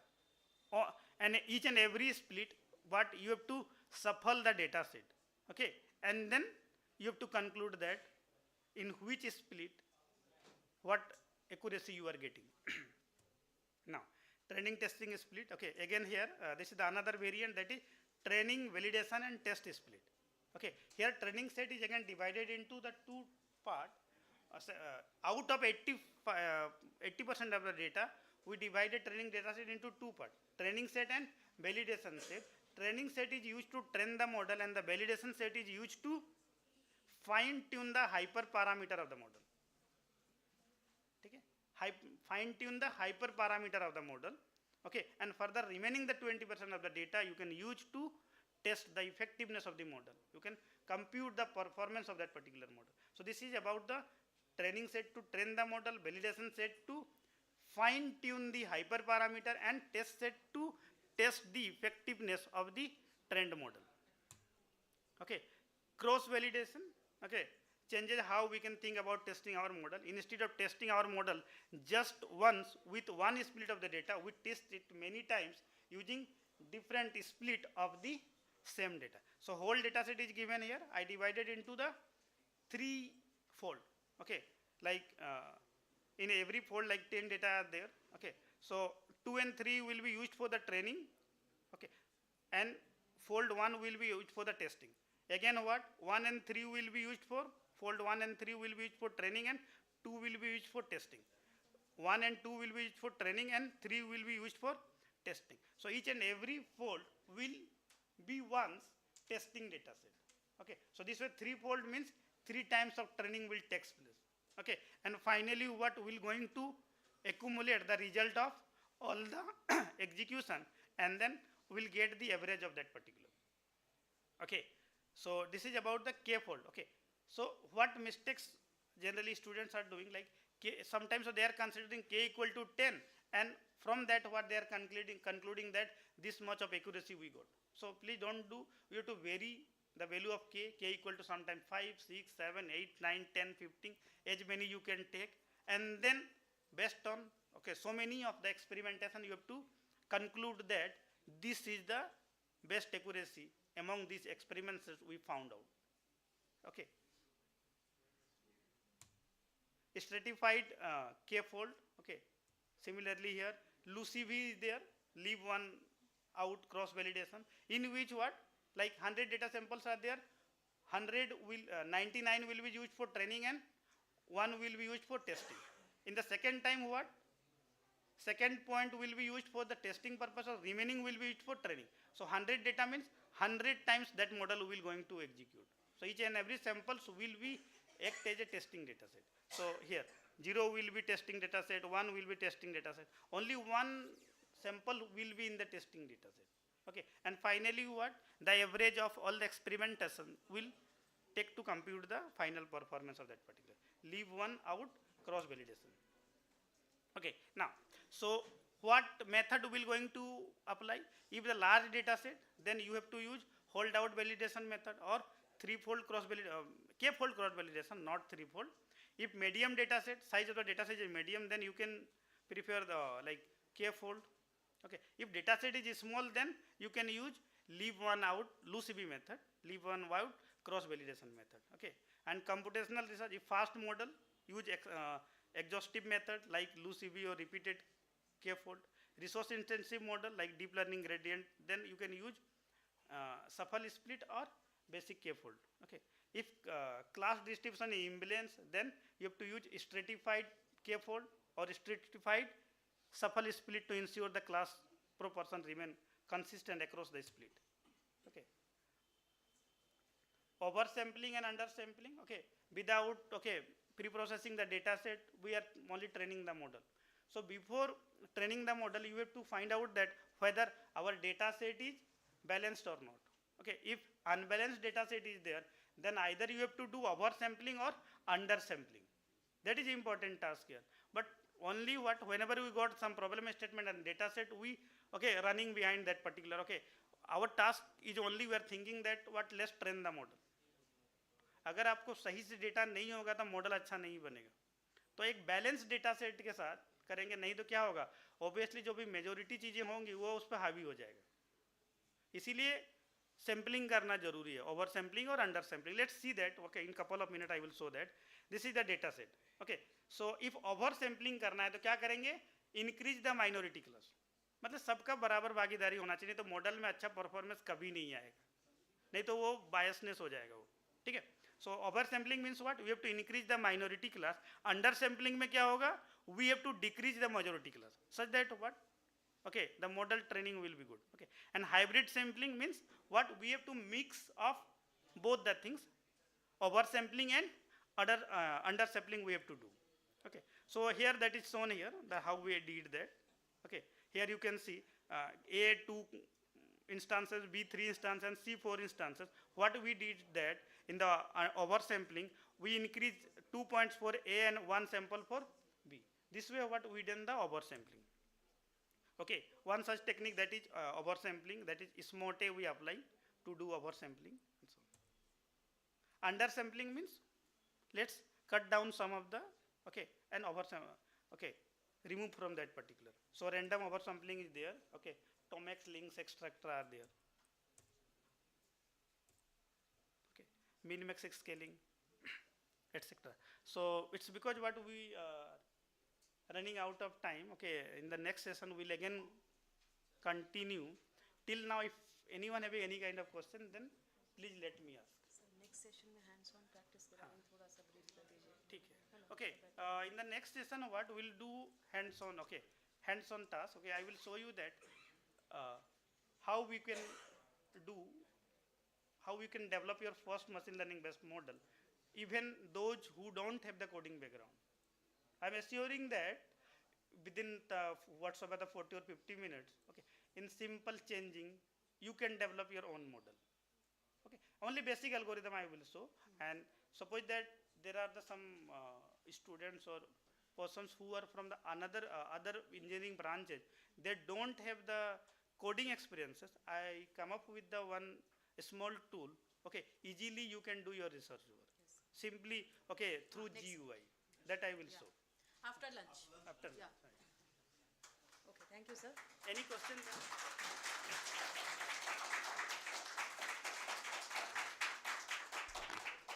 If anybody is having any question, you can ask. From sir, या Naved sir please, mic है ना, sir को दीजिए.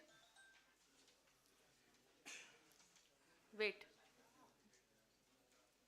Sir आ जाइए.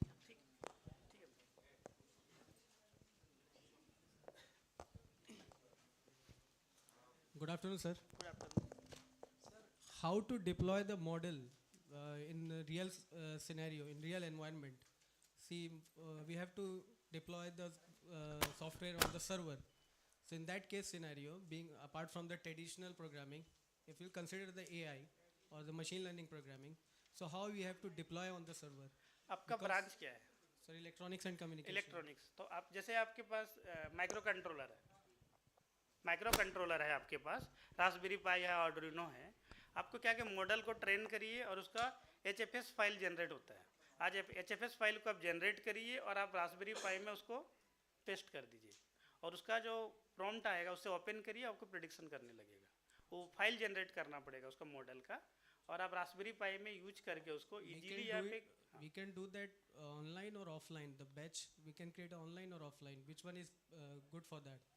देखिए, एक तो क्या है कि आप तो ऑफलाइन कर सकते हैं, ऑनलाइन भी कर सकते हैं. ऑनलाइन करेंगे तो आप ऑटोमेटिकली आप बार बार उसको फाइन ट्यून कर सकते हैं. The more data you will gate, okay, you have to replace the model for the next time. Okay, another thing is that in the website, like the some applications are there like Pickle and all, through which what you can deploy in the website as well.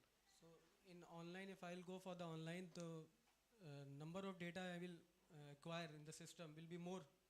No, actually what after generating the data requirement is only for the training purposes.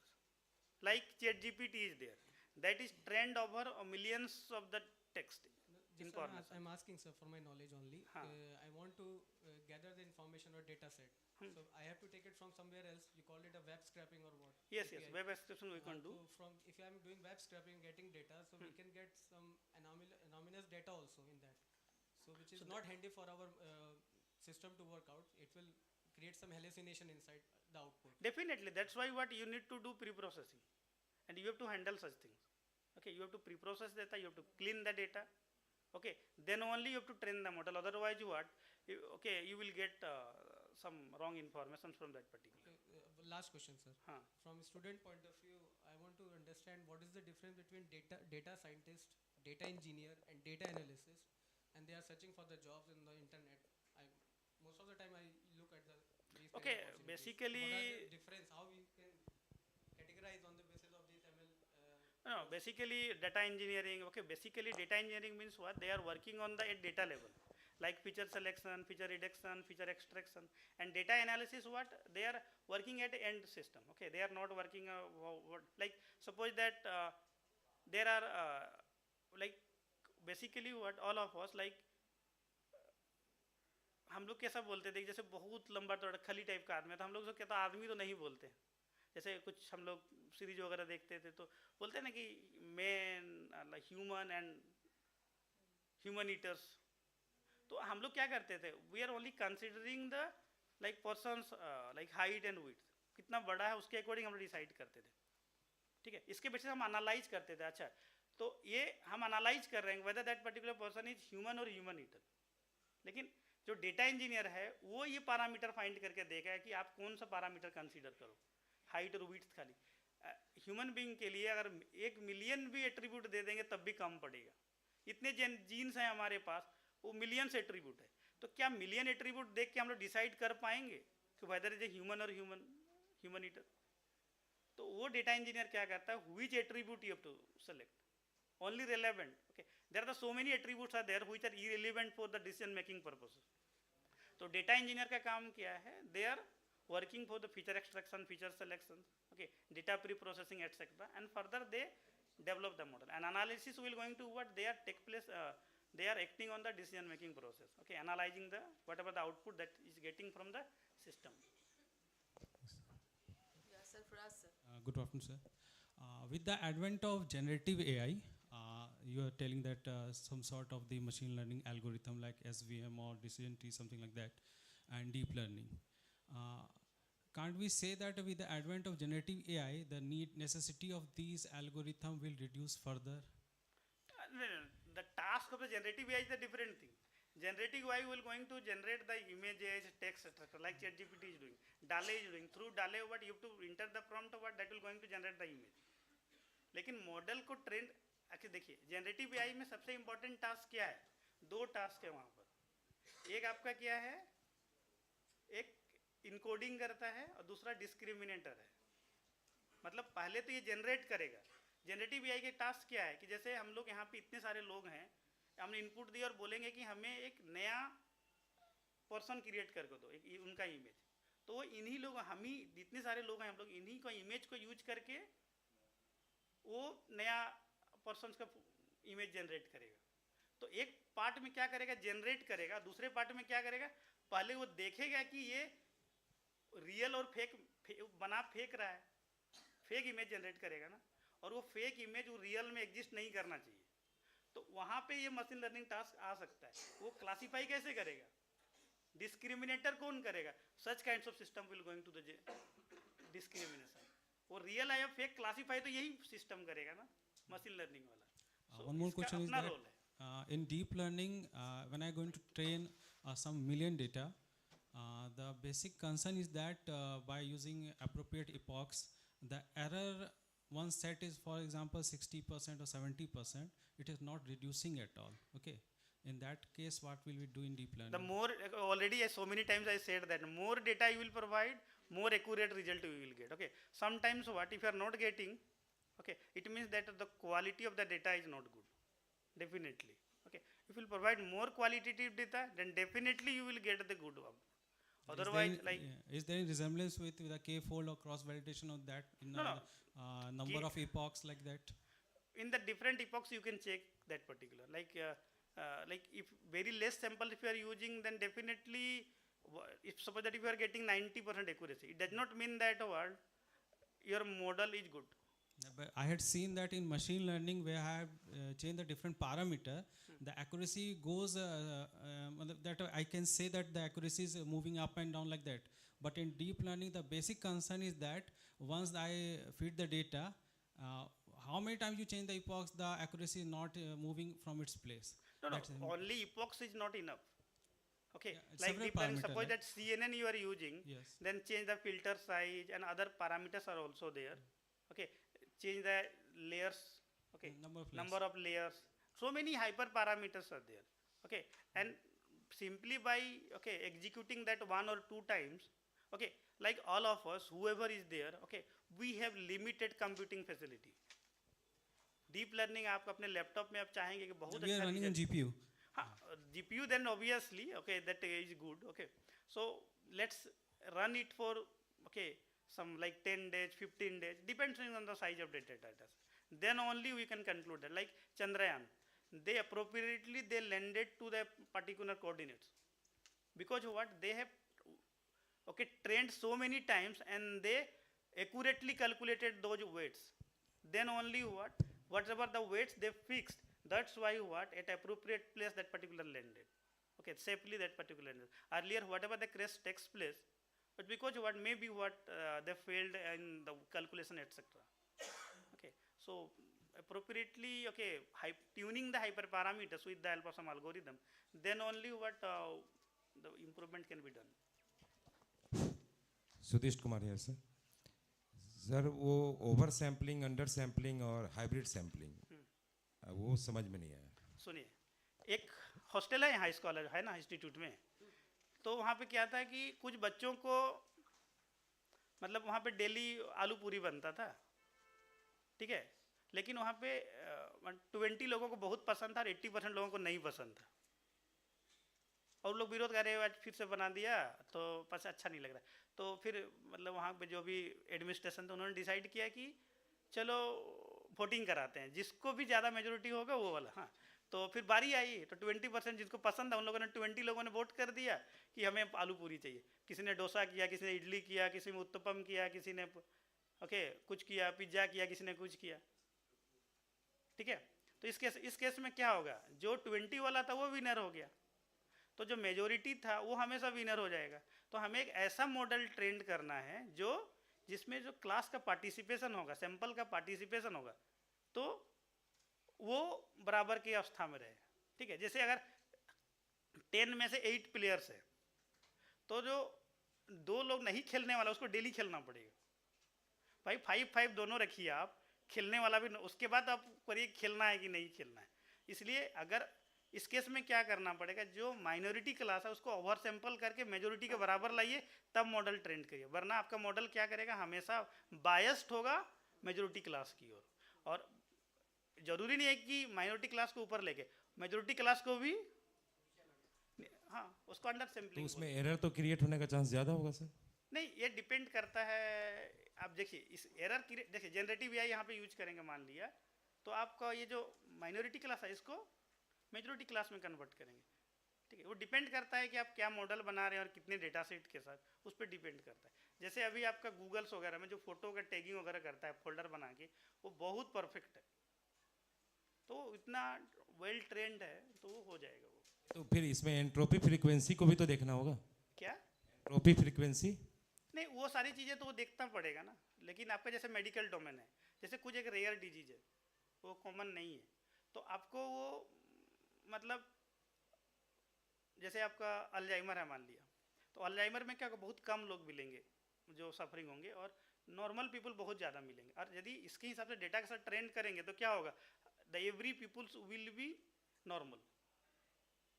इस case में model आपका अच्छा नहीं बन पाएगा, तो हमें क्या करना पड़ेगा, जनरेटिव एआई वगैरह लगा के जो है उससे बराबर का सैंपल क्रिएट करना पड़ेगा, उस पर मॉडल ट्रेंड करेंगे, तभी हमारा बायस नहीं होगा। क्वेश्चन था ये डीप लर्निंग में जो आपने बताया था sir, fine tuning parameters, do fine tuning, तो उसमें कौन सा मैथमेटिकल या कौन से टेक्निक यूज़ करते हैं हम लोग? देखिए अगर जैसे आप filter size, numbers of layer, okay, ये सारा चीज़ें आप एक तो आप डिफरेंट आइटरेशंस ले सकते हैं, ओके, कुछ वैल्यू रेंज करा सकते हैं। दूसरा चीज़ क्या है कि जैसे तो लर्नेबल पैरामीटर है, तो उसको आप कुछ नेचर इंस्पायर्ड एल्गोरिथम जैसे जेनेटिक, पीएसओ वगैरह से भी आप उसको ऑप्टिमाइज कर सकते हैं, नेचर इंस्पायर्ड एल्गोरिथम से स्वाम इंटेलिजेंस लगा के।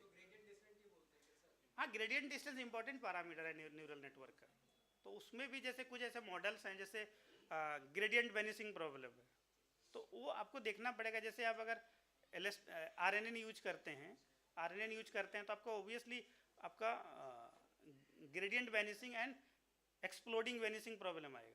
तो आपको जैसे LSTM के ऊपर वाले मॉडल आप यूज करेंगे, जैसे LSTM हो गया, सॉरी RNN के ऊपर LSTM, GRU, BiGRU वगैरह हम यूज करेंगे तो वो प्रॉब्लम नहीं आएगा। डिपेंड करता है कि कौन सा एल्गोरिथम यूज कर रहे हैं।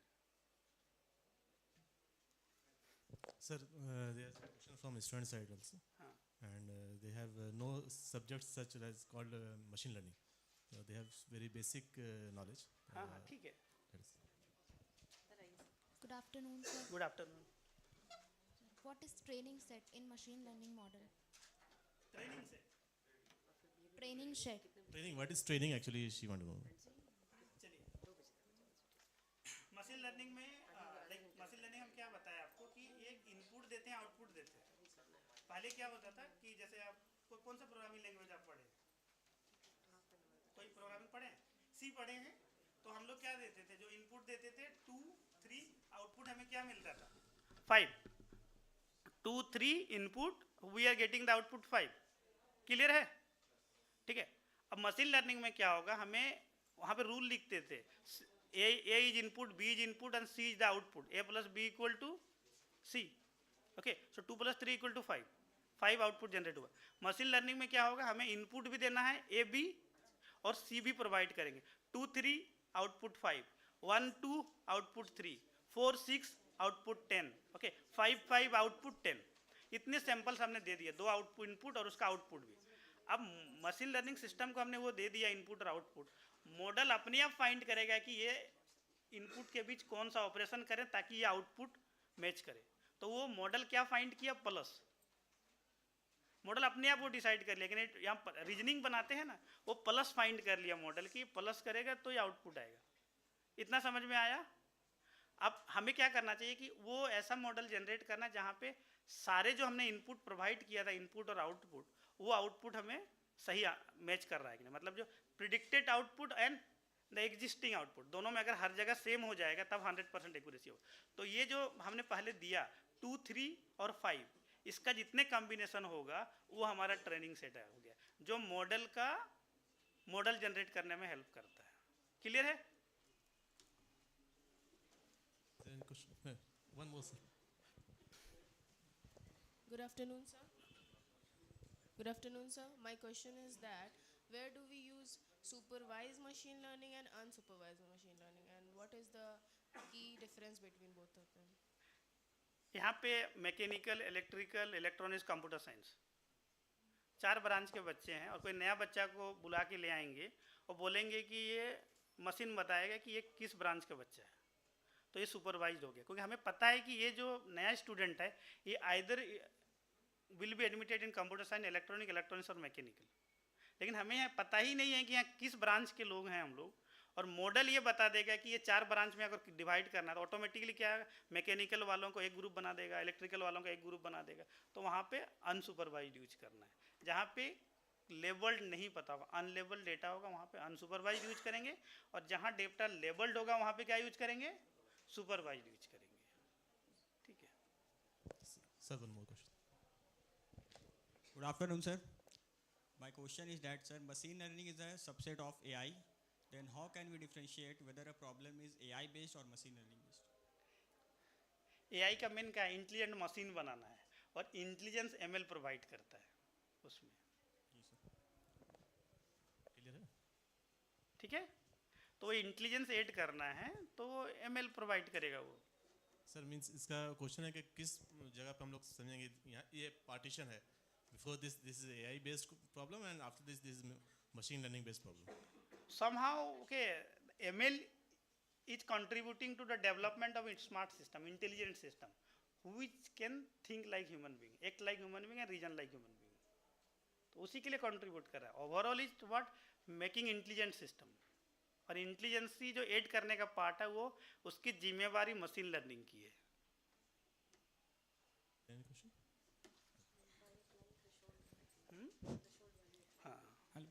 Good afternoon, sir. My question is that how to choose a value of k in KNN. हाँ, इसका कुछ मेथड दिए हुए हैं, लेकिन आपको ये एक्सपेरिमेंट के साथ ही निकालना पड़ेगा। कुछ ऐसे पैरामीटर हैं वो एक्सपेरिमेंट के थ्रू फाइंड कर सकते हैं, इसलिए हम उसमें आप मेंशन किए थे, do not okay only consider k equal to 10 and be happy that we got 99% accuracy. Maybe if you use k equal to 7, then you will get 80% of the accuracy. So you have to test it for the variety of values. Thank you, sir. That is the sensitive point here in the k-means clustering, KNN or k-means clustering. Yes, sir. Good afternoon, sir. Sir, my question is, how can we consider that the data we have collected is sufficient to develop a model or the features? Okay, that is very important question. Okay, so that the data should be from the like suppose that if you are developing healthcare application, so that data must be collected from the top healthcare professional in that domain. Agar like if you will ask me about that, teachers have a question of every question.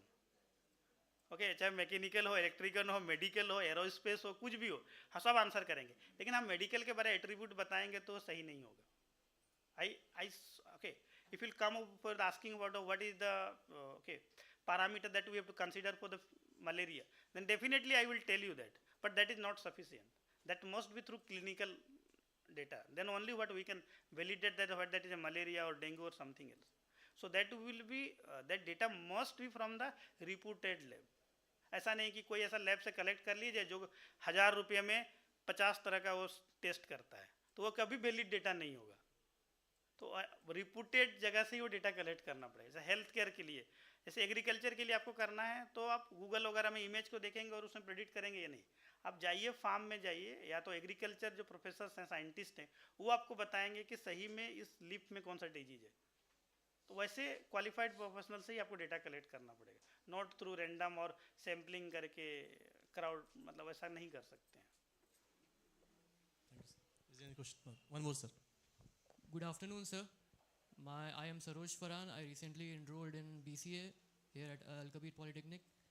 My question is that doing BCA, hence we are doing BCA. Is there a way of doing this ML in masters? Can we get into astrophysics and get a job in NASA or something? ISRO? Is there a way? Definitely. Okay, like BCA or you can go for like MCA, definitely. In Or- machine learning? Yes, you can go. Okay, there is a nowadays what in every field, in every branches of engineering that is extensively used. Like for mechanical what nowadays what the systems predicting that when the machine needs like it's repairing and all, so that it is possible. Good afternoon, sir. My name is Shahid, and I'm a first year student of BCA. So my question is just sir, our worthy message for our youth, for our generation. So that's all. Can you repeat once? Sir, generation, for our generation, a worthy message from your opinion and perspective. Okay. Oh, okay. Yes. Okay, basically, I want to say, like work harder, and equip with the recent technologies. Then only what you will be able to survive in the market. If you will not survive with the recent technologies, and don't do copy paste, whatsoever you are doing, do it yourself. Like suppose that you got an assignment, don't like with the help of the prompt engineering or to generate the answer, and do not try to impress the teacher. Teacher knows everything. Whether you have copied it that particular from some sources or you have made it yourselves. Input incorporate your creativeness in the whatever the work you are doing. Do it yourself. Do hard work only. And equip with the recent technologies.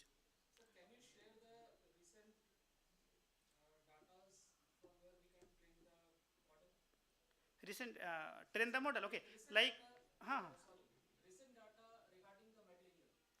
like you have to go to the one such repository, UCI repository. UCI repository. This is the one repository, UCI repository, UCI. Here the researchers are sharing their data. Don't believe in the Kaggle data. In Kaggle, anyone can upload the data. So don't consider it for the research purposes.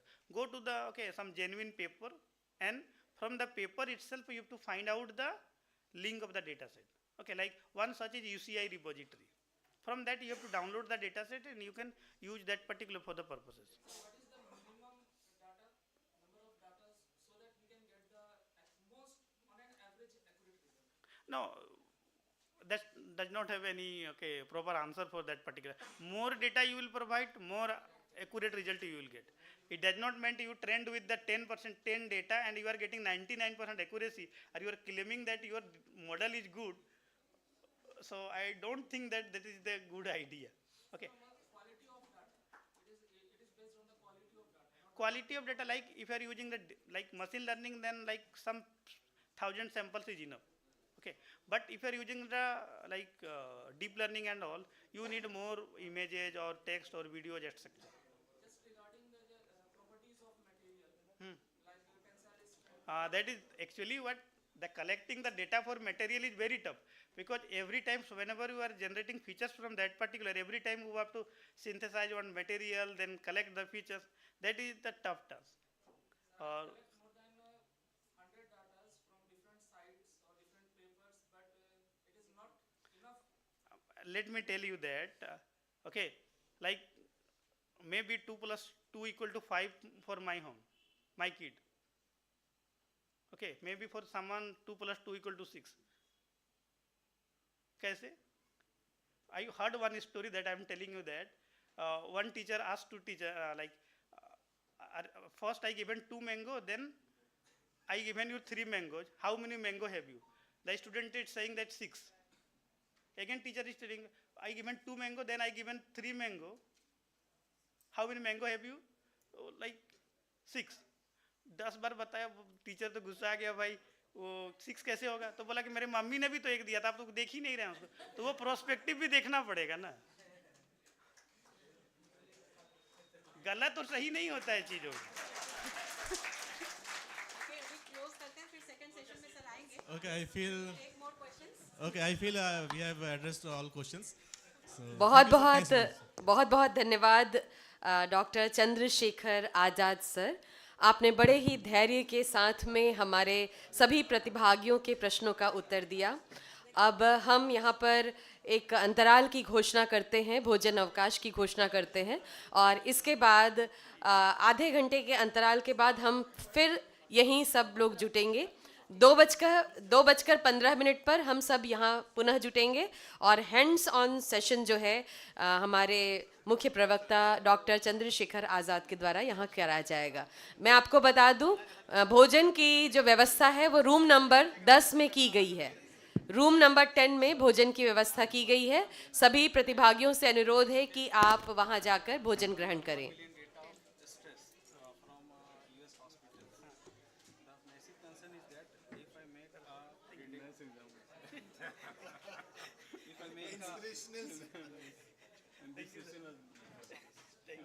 I am training the data Llama 2 on 1 million data of US hospitals. Thank you, sir. Thanks. US hospitals. Okay. Is there any legal complication if I make some prediction? नहीं अगर देखिए, अगर वो publicly available data set आप use कर सकते हैं, उसको साइट करते हैं। किसी का पब्लिक डेटा को यूज कर सकते हैं, प्राइवेट डेटा नहीं यूज कर सकते। नहीं तो यूएस हॉस्पिटल्स के वेबसाइट पे है। हाँ, कर सकते हैं, उसको साइट कर दीजिएगा। अगर जैसे मैंने उसको प्रेडिक्ट किया, मैंने प्रॉम्प्ट दिया, ज़्यादा है तो आप उसको क्या करिए ना, आप उसको सर के साथ बैठ के बात कीजिए, बैठ जाइए ना सर। हाँ, बिठा लीजिए सर को। तो आप क्या है ना कि ज़्यादा होगा तो ऑफर से आप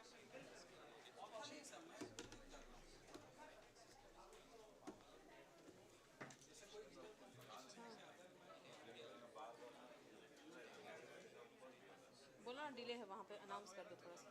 आया नहीं है अभी तक, हम तो कितना बार बोले। बगल में करा दोगे? हाँ करा दो, करा दो। साउंड नहीं आ रहा है, पता है तुमको? उस समय लेकिन साउंड नहीं आ रहा था, इसलिए सबको इधर लेके आ गया। हाँ हो गया अरेंजमेंट। हाँ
हेलो, सभी से अनुरोध है कि हमारा द्वितीय प्रहर का ये जो सेशन है अब हम शुरू करने जा रहे हैं। तो अगर भोजन हो चुका है तो आप सभी यहाँ पर एकत्रित हो जाए। सभी प्रतिभागियों से अनुरोध है कि हमारा दोपहर का सेशन शुरू हो रहा है। हमारे प्रमुख प्रवक्ता डॉक्टर चंद्रशेखर आज़ाद जी यहाँ उपस्थित हैं, तो आप सभी यहाँ FF5 पर एकत्रित हो जाए। बाहर लगी है माइक के नहीं?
आप सभी को यह जानकारी दे दें कि हमारे आज के कार्यक्रम के मुख्य अतिथि श्री राहुल कुमार पुरवार जी और SP सरायकेला खरसावा, ये सभी के आने की संभावना है और हम सब उनकी राह देख रहे हैं।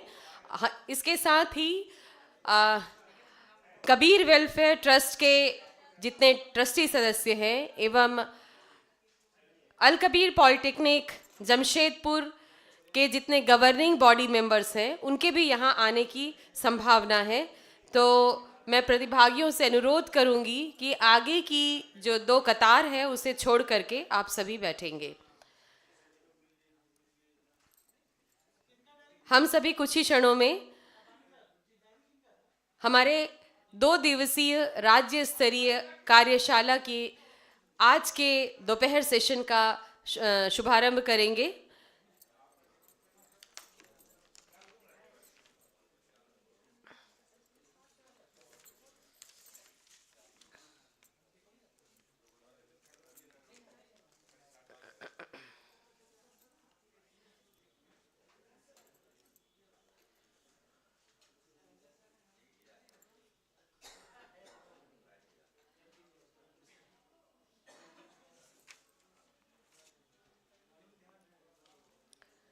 आपको बता दूं, प्रथम पाली में डॉक्टर चंदना कुमारी शर्मा ने AI वर्कशॉप के उद्देश्य और योजना के बारे में संक्षिप्त विवरण दिया था। सेशन 1 में हमने व्याख्यान सुना श्रीमान वारिस सरवर इमाम साहब का, जिनका विषय था AI और उसके समाज पर प्रभाव। इसके बाद AI foundations and it's evolution, machine learning and deep learning algorithms पर डॉक्टर चंद्रशेखर